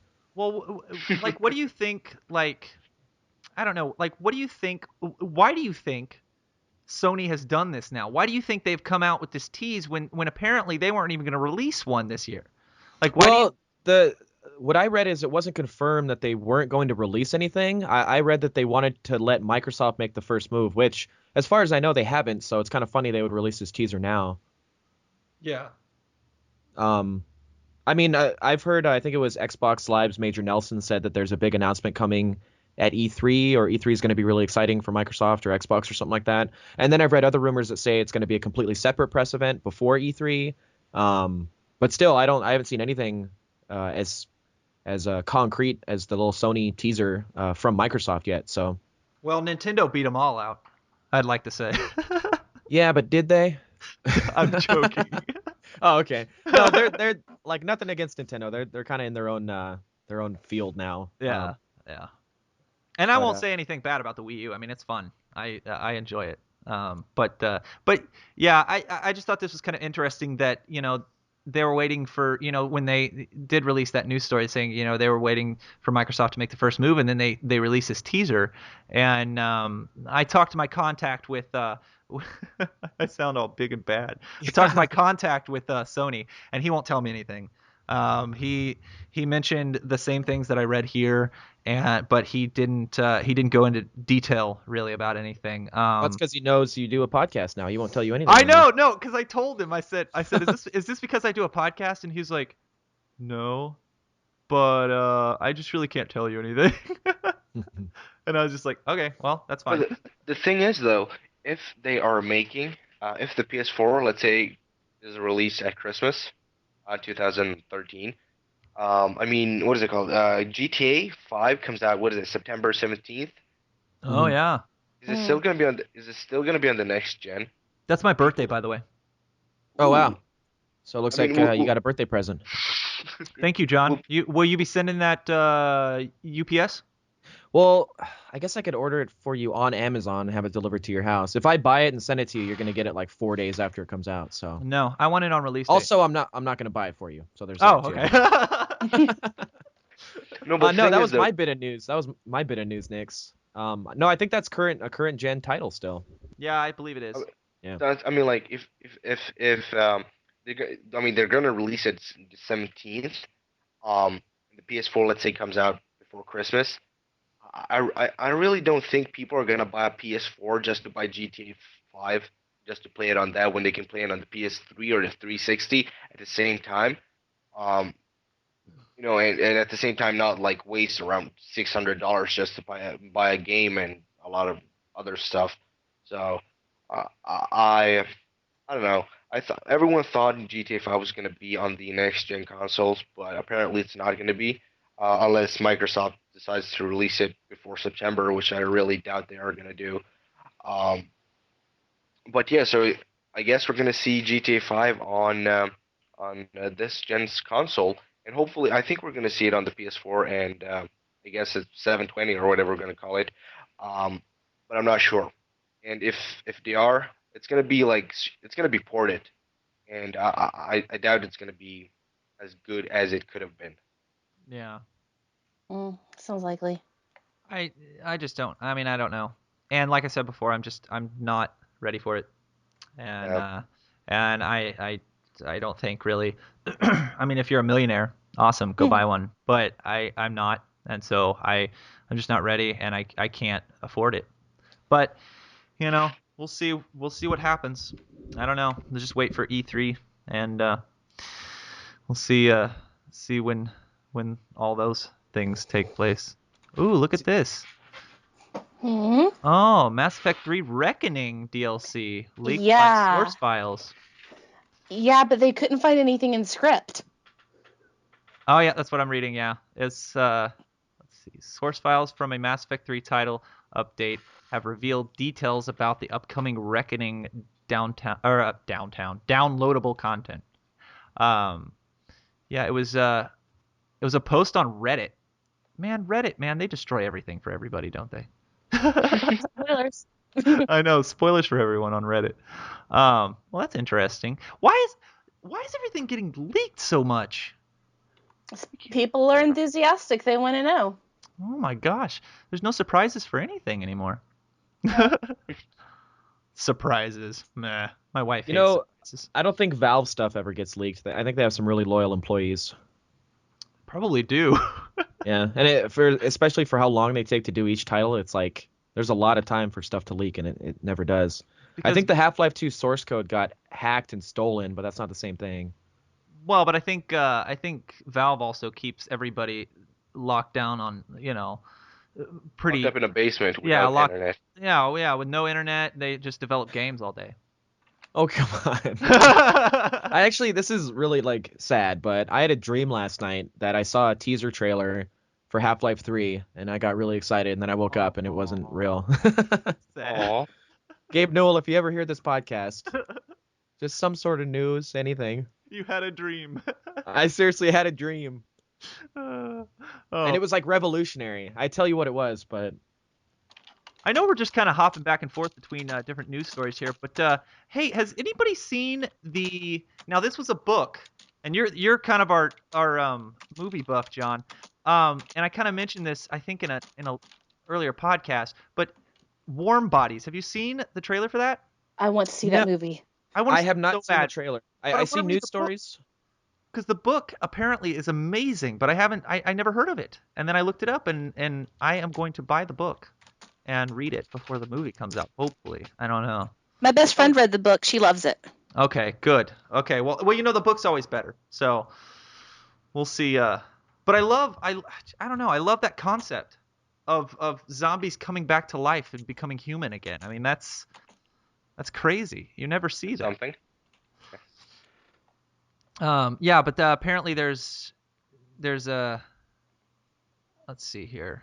Wait, is the movie? The movie's not already out, is it? Yeah, It's supposed to be out. Yeah. Oh, okay. Well, I'm still gonna go see it, but I'm gonna have to read the book too. But yeah, they mark it as the Romeo and Juliet and zombies. You know what? Romeo and Juliet is not a love story. It's a story of people being stupid. Well, So I hate anything romantic being compared to Romeo and Juliet. I will agree with you on that. I mean, that's It's hi, we're dumb kids. Let's drink poison and die. Spoilers. yeah, exactly. How long has that story been out? Spoiler alert. I know, right? But no, that's it's a cool concept of a book and a movie, and I do want to read the book. Not before, probably, obviously, since we already figured out that the movie is already out. But I do want to read the book and see what's going on there. But let's see if we. Oh, Skyrim DLC's dated again. Oh. See for the PS3. Is it out? Release on February 12th, and then Hearthfire on February 19th. Although I don't know for you. Oh, and then Dawnguard will be released on February 26th. I don't know for you though, Nix, because I think it's like one day later or something. Well, it says European dates are still Oh, really? are still being finalized. So I believe you go by European dates, right? Yep. Yeah. So I don't know. I I'm don't know. guessing it's like 1 or 2 days. It can't be like, oh, hey, we're gonna release them in March. Ooh, I am excited about this Aliens game, but we've talked about that before. Does anybody have any news stories, John? Movies? I only had gaming stories. And You're a Nick's movie took it. guy. Yeah, and I guess by stories I meant story. I just had the one about GTA 5 being delayed. Yeah, I heard about that. Well, there is actually something for Ni no Kuni. Really? Yeah, they had their PSN download was actually messed up, and they fixed it since for PlayStation Europe. Oh, Oh, yeah. I think I just ran past that story. Let me see here. Seems to be really. Oh, I don't know, Nix. Oh, yeah. Nix is asking when it was supposed to be released. They had just said spring 2013, and a lot of people assumed like late spring, and then they just announced it was delayed till September 17th. We're talking about GTA 5, everybody. Yeah, because I heard from a guy that Microsoft were sending out like emails to all the people who were who pre-ordered the game and said like March 26th or something like that they would get the game that day. So apparently all the people who pre-order are gonna get disappointed. Yeah.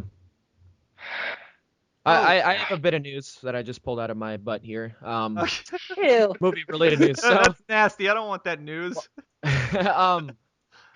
it's that The Little Mermaid is getting a Blu-ray release on October 1st, which, I mean, everyone, I think, loves Disney movies to some extent. I really love them, and The Little Mermaid is my favorite.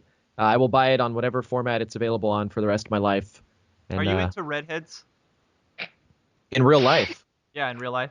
Honestly, I don't really have a type in real life. Huh. You just goes with the flow. Yeah, I mean, honestly, there's redheads I found attractive. Sure, why not? But I wouldn't say they're like my type. Or anything. But no, I watched The Little Mermaid, the DVD, probably 3 or 4 years ago with a friend of mine, a female friend, and I cried at the end where her dad gives her legs, right? Because then, he had the power to give her legs the entire time. Spoiler alert, if you haven't seen that movie. And God damn it.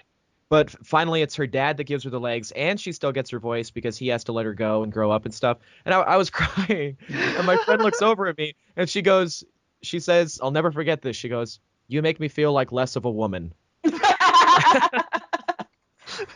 And I was like, you're obviously not relating to this story like I am, apparently. But I'll never forget. I laughed so hard when she told me that. That was hilarious. Because we always, we all want to be, a mermaid, John, in one part of our life.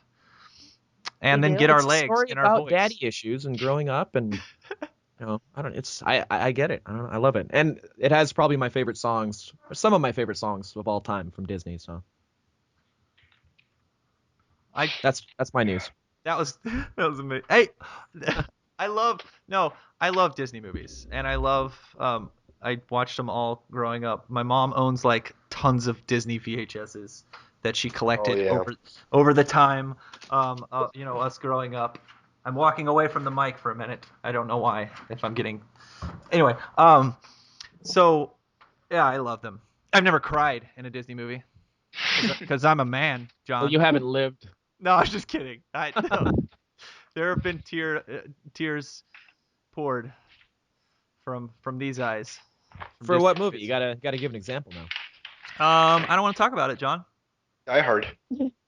Die Hard? Not a Disney movie. Hey, that's one of the best Christmas movies ever.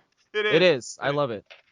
Oh, A Disney movie made me cry recently, but not for the reasons you'd think. What movie? I found The Jungle Book on Laserdisc. Oh wow. It was cracked.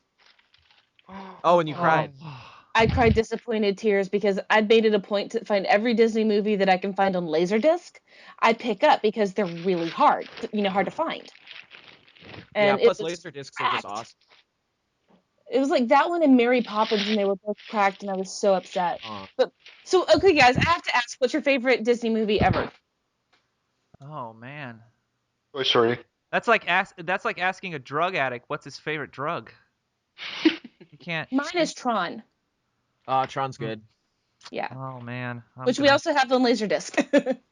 I just think Oh, laser man, I discs bet are they're the coolest home media that has ever existed. I bet Tron is awesome on Laserdisc. It was amazing. And actually, when they brought it out on Blu-ray, I think that they had taken the digital data from that version to clean up. But Nix, do you know what a laser disc is? No. It's I was too afraid to ask. It was a short-lived video format. And, it was one of the first digital formats there were. Yeah, but they look like CDs, but they're the size of vinyls. And they're awesome. Wow. I actually have a fun story about laser. How the hell do you play one of those? You have a giant ass laser disc player. But you have to turn them over because you can only hold so much data on each side. Oh wow. Yeah, just Google laser disc images. They're really cool looking. I will after I'm done making. If I owned any, because you know how people still collect vinyls and they'll display them, they'll frame them, put them on their wall or something. I would I would frame laser discs if I owned any. We might do that with some of ours though. We have the super nice Tron box set, and then we've got the Beauty and the Beast work in progress. Oh, that's awesome. Yeah, we looked into that one for $10, and I think it was a place in San Francisco near the Castro. Oh wow. But I've brought home tons of laser discs, but our player's not hooked up, and we've got milk crates full of them now because I used to go to anime conventions and find $5 anime laser discs and just watch them and go ooh, Cardcaptor Sakura. I don't know. I found this picture on Google, and it's a Laserdisc. It says Laserdisc Blu-ray. I don't know why it says that, but it's gigantic. Next, look at that.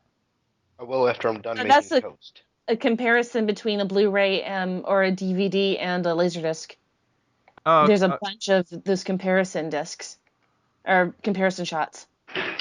It's gigantic. Although I have a pretty good story about Laserdiscs. I was in a parking lot at one of the casinos. I was having my lunch. I went and just kind of sat in because I wanted to be alone for some reason. It was really weird.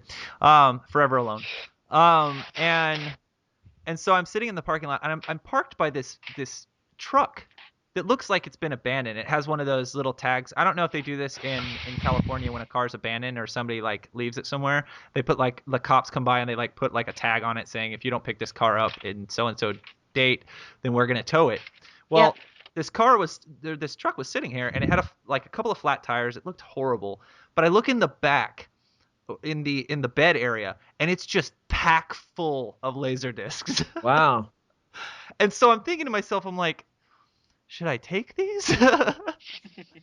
Because I don't know if this person is coming back or what. I didn't eventually take them, but I really, really wanted to.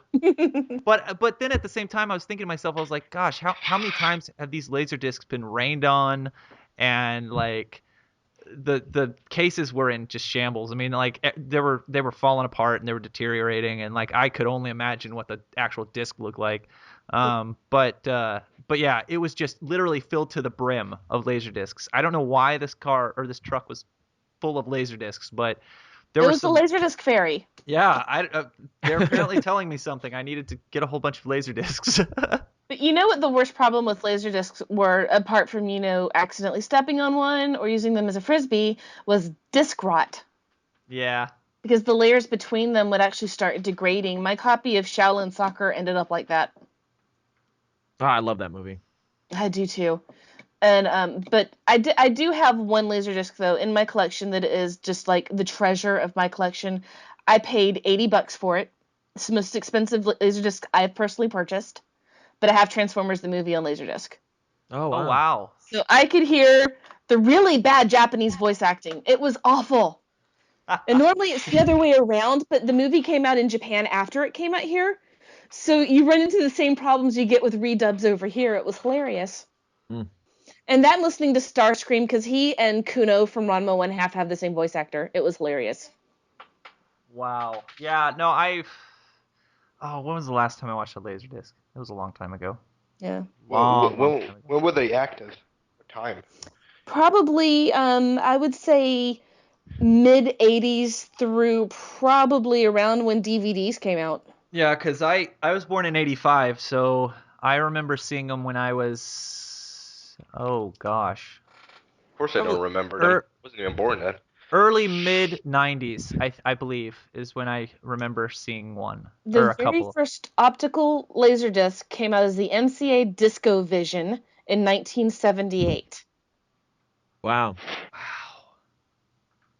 And Imagine putting everything on a disc. I wonder what the next video file will be. Well, video type thingy will be. It'll be liquid injection into your brain. exactly. That's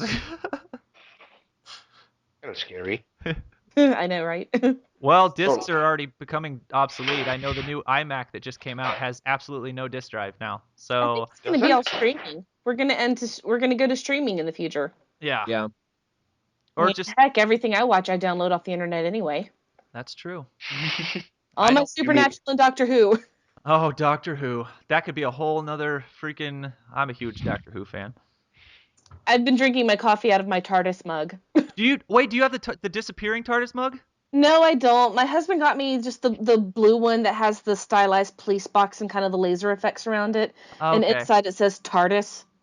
I got given it for it was a Christmas gift, and it is the coolest mug. It like on one side it shows the TARDIS like in like a city, and then on the other side it shows just black space. But when you fill it up with hot coffee, the TARDIS appears in the space and disappears in the city. It's really really neat. That's awesome. Well, tell me if you can hear this. Hold on. Oh yeah. My husband also got me the 11th Doctor sonic screwdriver, and I still have my 10 as well. But when I tried to flick it out at him, part of it fell off, so it doesn't work anymore. Do you have the black light sensitive pin sonic screwdriver 10th Doctor? Yes, I do. I had two of them, and one of them ended up getting broken.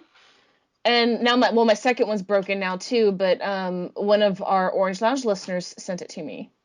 Oh, nice. Yeah, he also sent me the Doctor Who Top Trumps game. Oh. Which is kind of boring, but it's okay. You know, a Doctor Who game came out on the PS3. It was just a downloadable game, and I think it runs the Real Engine, or the Unreal Engine, which is crazy because it doesn't really look like it. But it's like your typical puzzle game that somebody said, "Hey, we're gonna take this TV show and make it into a puzzle game." And you just walk around as the Doctor, and you have your sonic screwdriver, and like you can like open things with it and like solve puzzles with it and stuff like that. And River's in it, and you get to play as her too. And like it's a fun game, but I wouldn't say it's like an amazing game. But it was fun, and it was only like I think $10, I think, which was fine for me to pay for a game for $10. I mean that's more than enough. There was a maze game, a puzzle game, I think, that was the Doctor and Amy that was on iOS. Did you ever play that? Yeah, that one was pretty fun. It was sort of like you had to move both of them in tandem, or you'd have to get him to one place to open a door and then move her to another place to open a different door. It was sort of like a puzzle maze. Oh. It was pretty fun. That seems like it would be fun. I've always wanted to play like Doctor Who games, but they're few and far between unless you're playing like a puzzle game or something like that, you know? So, I mean, that was it was kind of cool to see this game come out on the PlayStation 3. I was so excited about it. It's called the Eternity Clock, by the way. That's the title of it. But it's That's a very Whovian name. Yes, it's a very Whovian name. I also too have a 11th Doctor sonic screwdriver. I think I probably have the same one that you do, actually. Does it extends and everything, right? Yes, it does. Okay. And has Yeah. a little button on the bottom. Oh, actually, and you know what? I'll look this up and I'll link it in the chat. They actually released a universal TV remote that is the 11th Doctor's sonic screwdriver, and Yes. it changes channels with gestures.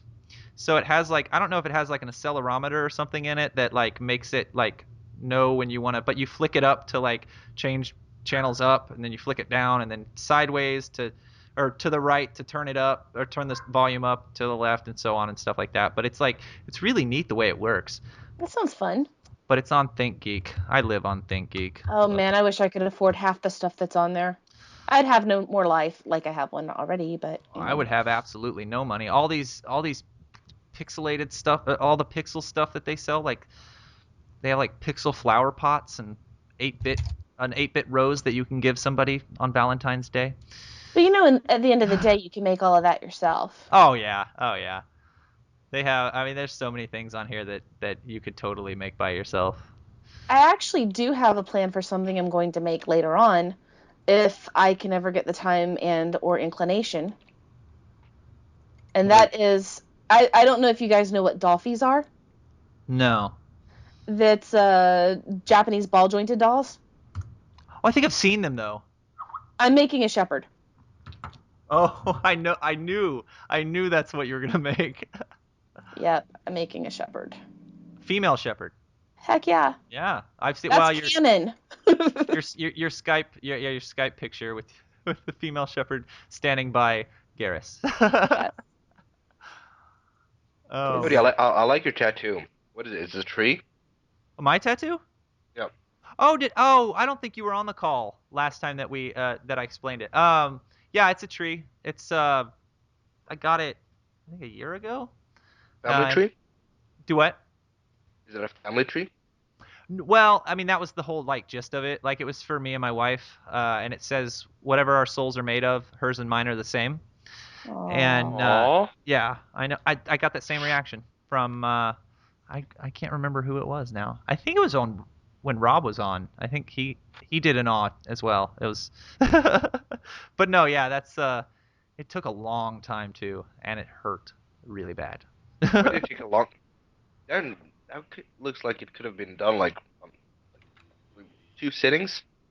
No, it was one sitting, but it took pretty much a half of a day, which is more than I have 4 tattoos, and all of my other tattoos literally did not take any time at all. But this one took a long time. But this guy that I go to now, he's very, very I mean, he really gets in there, and says, "Hey, this is gonna be permanent, so we're gonna gouge you with this needle." But anyway, I used to be against tattoos, but then I don't know, college did something to me. Living in the college art building and then seeing all these tattoos, and then I finally wanted one, and so I finally got one. Yeah. Once you get a tattoo, it's like a drug; you can't stop it. I had a friend of mine get a whole back piece, and it was a whole back. He had to sit there for 6 hours. I don't think he could sleep on his back for 1 week. Wow. Wow. Good It hurt Lord. so much. That sounds He uncomfortable. He actually started bleeding a little bit because the skin just got sore, and I can imagine how much pain he went through. And also, I saw a 14-year-old at the gym with a whole sleeve. Wow. Are you serious? And I was like, nah, that's a fake. I go confront him. I was like, is that real or fake? He was like, no, it's real. I was like, dude, how old are you? I was like, I'm 14. I was like, what the fuck are you doing with a full sleeve? He was like, I don't Wait. know. He's like, I'm 14. I don't know. I woke up with it. I'm 14. I don't need my parents to tell me what to do. Yeah, I've been on my own for 6 years. Sitting there with a cigar and a fedora. Yeah, exactly. Oh, by the way, speaking of cigar, the picture. I'm still waiting on your bio, by the way, John. Oh, am I the only one that hasn't done it yet? Yes, and you need to beat Hayden's because he had his roommate write it for him, and it's pretty epic. It tells a tale of how he became the killer polar bear. Yes, he sent it to me and actually just changed some words, and that's going to be mine as well. Oh, really? No, I'm not going to completely rip off his bio. Did you read it? I did. He sent it to me. Holy crap! Like, really? Like, Yeah, why? I read it and I was like, wow. Yeah, it's really funny. This makes me look horrible. Like, I wrote, I like play video games and watch movies. Wait, did you try to make it funny? Do what? You tried to make yours funny? No, I wrote mine before I read his. But Oh, okay. I just wrote basically what I do and what I like to do and like all that stuff. It's just a bio. I mean, I don't know. Yeah, I was gonna do something funny too before I read Hayden's. Maybe I won't now. I don't know if I can top. My picture is me holding a cigar. I look really old for some reason. I think it's the cigar. It was on my stag night when our bachelor party. Sorry, I'm getting things confused sometimes because I have a friend in Ireland. He calls it stag nights or stag parties or whatever. That's the same thing though? Yeah, it's the same thing. But and so like it was on my bachelor party and we went to a cigar bar. It's really fun. But that was 3 years ago.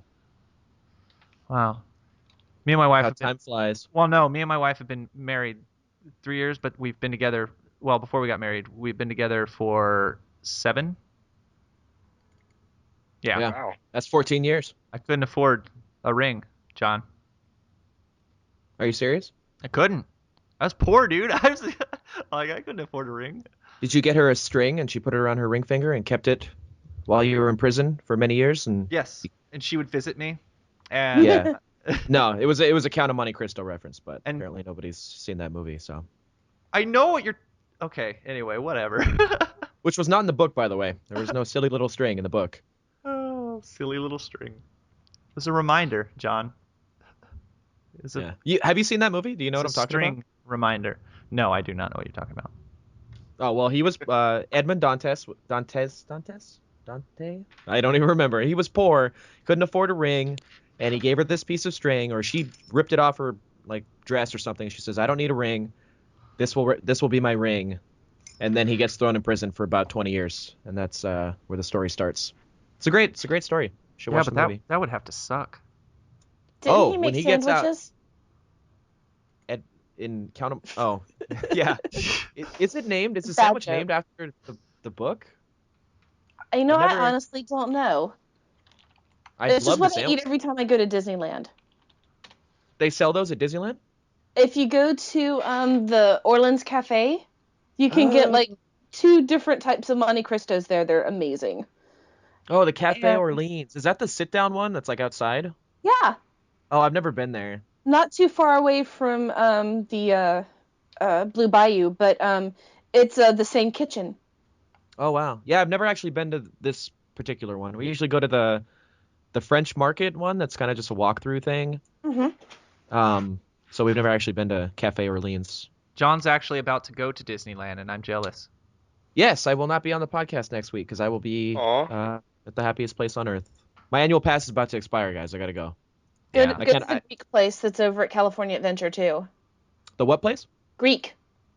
I don't think I've been there either. You go along the boardwalk, there's like a whole new eatery section that has a nice little Greek restaurant. Oh, I have been there. I've gotten spaghetti every time. I should try something different. They have really good falafel. Oh, wow. Tzatziki, chicken. I know I'm bringing this back to food. It's like Orange Lounge Radio where we talk about It's funny, where we eat at Disneyland is kind of dependent on where we are when we get hungry. We just go to the nearest place. My husband and I actually make that a priority. We'll like get a reservation at one place, like at Bucket of Meat. I'm sorry, the Big Thunder Barbecue. We call it Bucket of Meat. I've never been there either. Oh, it's good. They bring you out all these buckets full of meat. Oh, wow. And it's Bucket of Meat. Sounds like Oklahoma. Every restaurant. Every restaurant. Eat from your bucket. Is Oklahoma a big city? I'm sorry, what? Is Oklahoma a big city? Well, the city, like Oklahoma City, is it's smack dab in the middle of Oklahoma, and it's pretty big. Although then we have Norman, Oklahoma, which is like the university town. but Oklahoma as a state, no, it's not very big. Not very big at all. And city-wise, we don't really have. We have a lot of like little places where not a lot of people live, and there's just tons and tons and tons of just grassy plains. So And Yeah. farms. and farms, there's lots of farms, and really, really hilly. There's tons of hills. Oh, I thought you were gonna say a lot of hillbillies. But there is a lot of hillbillies. A lot as of well. it, That's also in Alabama, but we call them rednecks Oh, we call them rednecks too. And it's funny too and because swamp rats. when you get on the news and you watch the news, the only people that they ever interview are the biggest hillbilly rednecks that you could ever imagine lived in Oklahoma. They pinpointed these people and said, "Hey, we're going to interview you because you'd be good at, interviewing." So Well, speaking of that, actually Jeff Foxworthy, the comedian, made a similar comment. This like they get the worst of us exactly. to talk about the worst of the situations. Exactly. Yeah, And then they become famous like Sweet Brown. The I'm glad I moved. I don't miss Alabama. I miss the food, but I don't miss Alabama. Yeah. It's I don't know. I've lived here all my life, and it's fun at times. But then at times I although we get some crazy famous people off of news stories. Well, what did Sweet Brown say, John? Remember that? No. That YouTube video? No. You don't remember that YouTube video? No, maybe if you say more, I will remember. I can't remember what she said. Sweetie, what did Sweet Brown say from Oklahoma? Oh, ain't nobody got time for that. In reference to what? Oh, It was a YouTube video. it's a meme as well. Yeah, it was a meme, and then it like turned into this huge thing. But she was out of Oklahoma. Well, the last celebrity that we had out of Alabama was hide your kids, hide your wife. Oh yeah, he was. He was from Alabama. Antoine Dodson. Oh God. That's from Alabama. Before that, I think the last time we were on the news was like when an Amtrak train crashed into the swamp. Oh yeah. Wow. Yeah, hurricanes, Amtrak, and Antoine.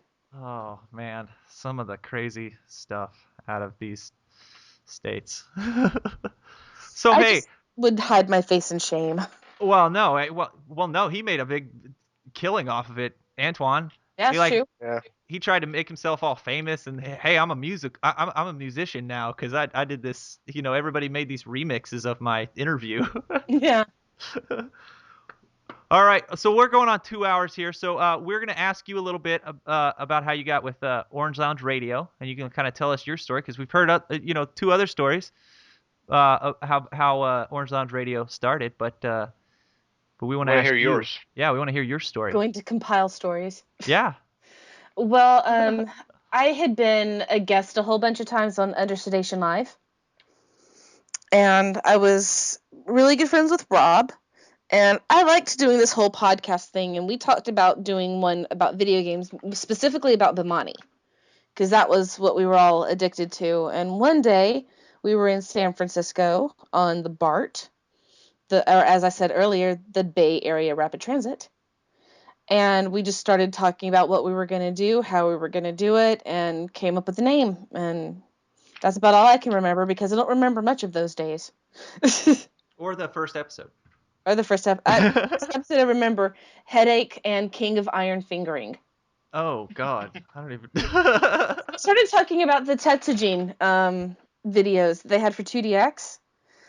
And I was like, yeah, it's like Iron Man, that's what it meant, and I was like, so he's like the king of iron fingering, and I was thinking of playing the game. I was like, wait, that went somewhere completely horrible. Oh, yeah. The name just sounds so wrong. Yeah. Well, I have a tendency to say many a wrong thing that ends up being hilarious later when I'm no longer embarrassed by it. But it was really just, we had talked about it, thrown the idea around, went to see what we needed, and then basically it's evolved. I mean, we started off really, really low budget, and thanks to generous friends and people who believed in us, we've actually got a decent soundboard now. We got new mics from our friend Brad, who does Pod Culture, which is another good podcast.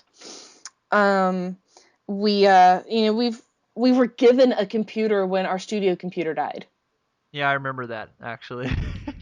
which I've actually used to record other podcasts. Like I used to be on one called Monday Comic Mania, but we stopped doing that for various reasons. And it's just really been, I think, I want to say that it evolved in part out of Understation Live's, I'm not going to say shadow, maybe wing, under their wing. And, our love of Bimani. And then we sort of like, okay, we don't have any DDR. What's up with this? Okay, let's just talk about video games. Hey, look, new Bimani. Yeah. We're like, okay. But yeah, I mean, really, it was just, we talked about it. We floated the idea around, and then things just came together. And we're like, all right, let's do this. Let's make a podcast. Let's keep doing it for 10 years. Yeah, I know, right? We have no life on Sunday. Well, Super Bowl, what's that? Yeah, you're almost on the 500th show. I mean, that is just unreal. Yeah, we have no life. But I mean, and for us, we really do it because we love it. I mean, yeah. And we like getting together and talking about stuff, So, I have to say it's, truly a little gratifying on the ego side. But I'll tell you, I learned quite a bit from doing this show that wasn't just, presentation and video games and industry information. I learned a lot about taking criticism and feedback and letting the stuff that's not important just float off you. Yeah. And I get it because, honestly, I think I get it a little bit worse than the guys because I am a woman that plays video games, and some guys just want me to go back in the kitchen to make them pie. And I'm like, no, make your own damn pie. Yeah. I'm busy playing Mass Effect. Yeah. But, I mean, seriously, I did get a comment like that, like, in the early days, like, well, this Dark Sakura has got a whiny voice, and why doesn't she make a pie? Go back in the kitchen, stop playing video games, me. It literally was something like that. And I was like, I was pretty upset by it at first. And then, I was like, this dude doesn't know me.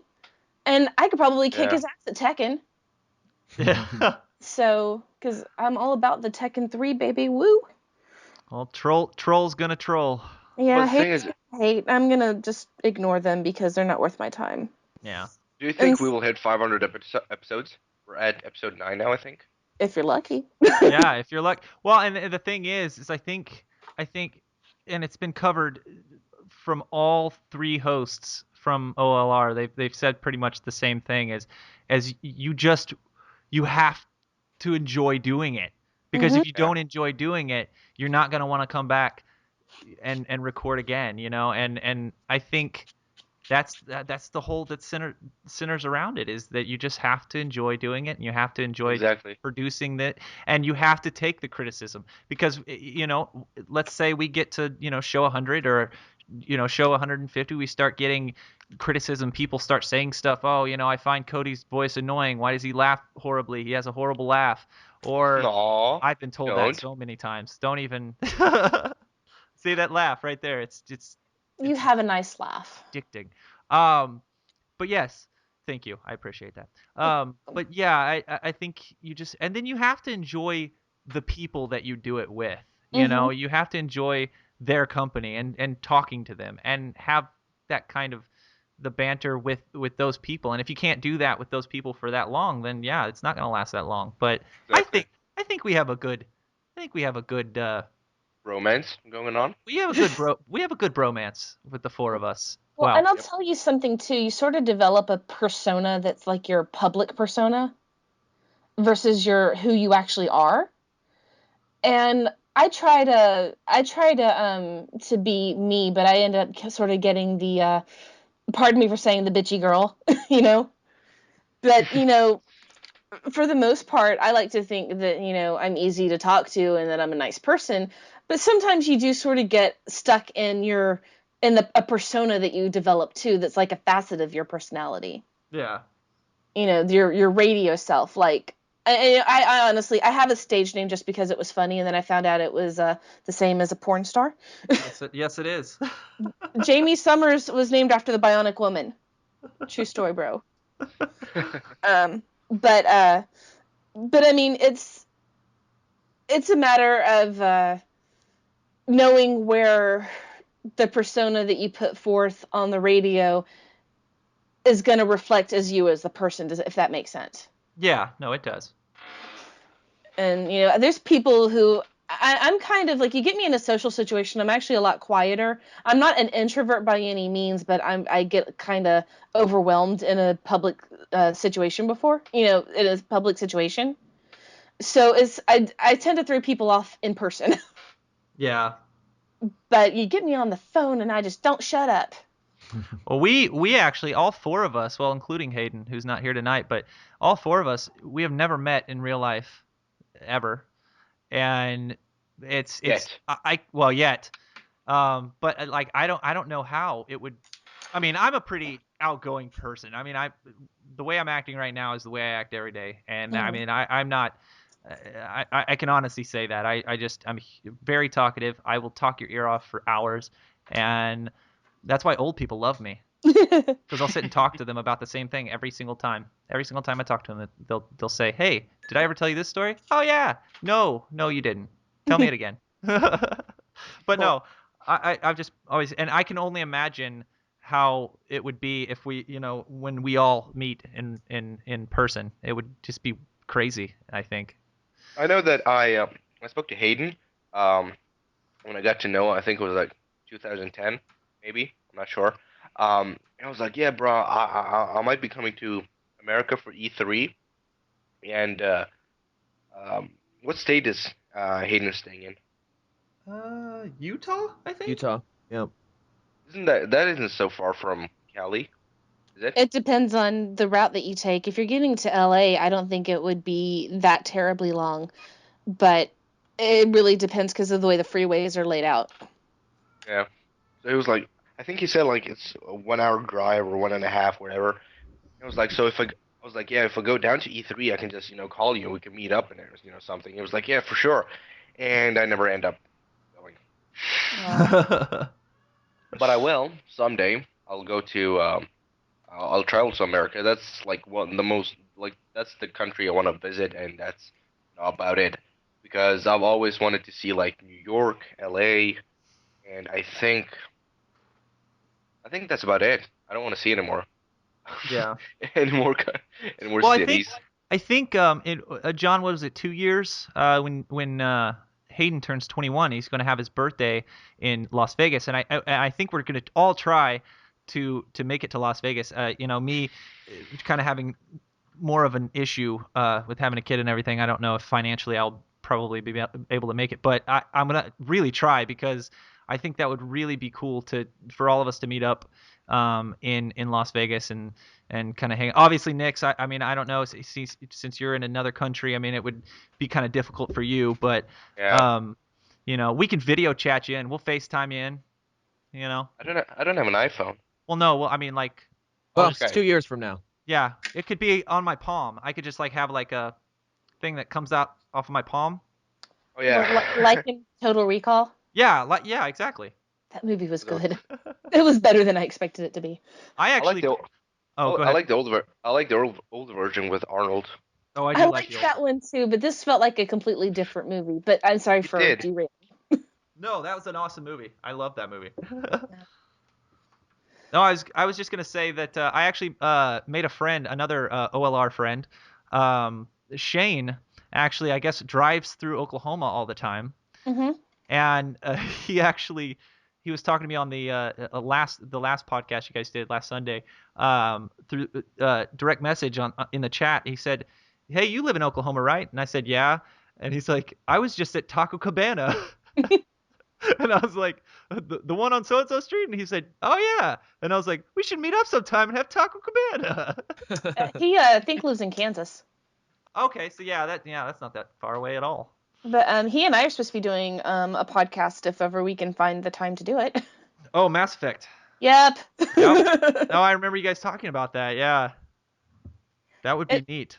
We've gone over about because we did one episode and then we couldn't do any more, so we're trying to figure out how to do it. We've got an intro made, and I did played with Audition for a little while and figure out how to make the Quarian voice effect, so it was kind of cool. Oh, that's cool.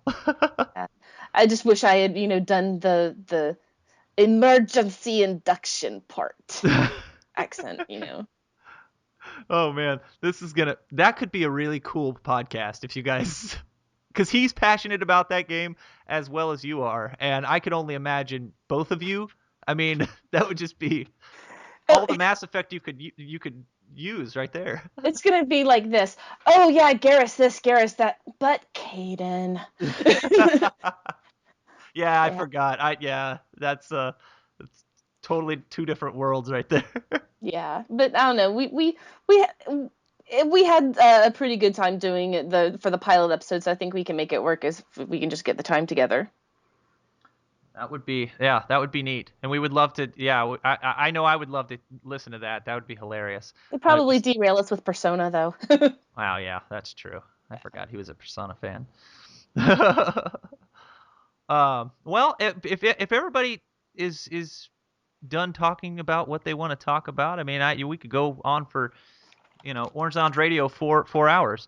But but I know that everybody's got their own lives, and I don't want to keep anybody as long as they need to be. But we do appreciate you coming on, Jamie, and like all the other hosts, you guys are amazing, and we really appreciate you guys coming onto the podcast, a startup indie podcast that we are, and hopefully one day we will be where you guys will be. Although if we are at 500, that means you guys will be at 1,000. Oh, good Lord. I'm going to be 60 doing Orange Lounge Radio, and then in the holodeck. I could already see Rob. They'd have to do holodeck Mass Effect intervention for me. You know the voice he does for his mom? Rad! Yeah, that's going to be his voice. How do you explain that for Rad? I've actually kind of learned to do the Rob's. I met Rob's mom, by the way, and she doesn't really sound like that much. No, yeah, I didn't think so, but it's like that. The voice that he does is hilarious, and that's what he'll probably that's what he'll sound like in episode 1000. He'll just yell at Loki the whole time, like, Loki, stop complaining about Nintendo. They're not around anymore.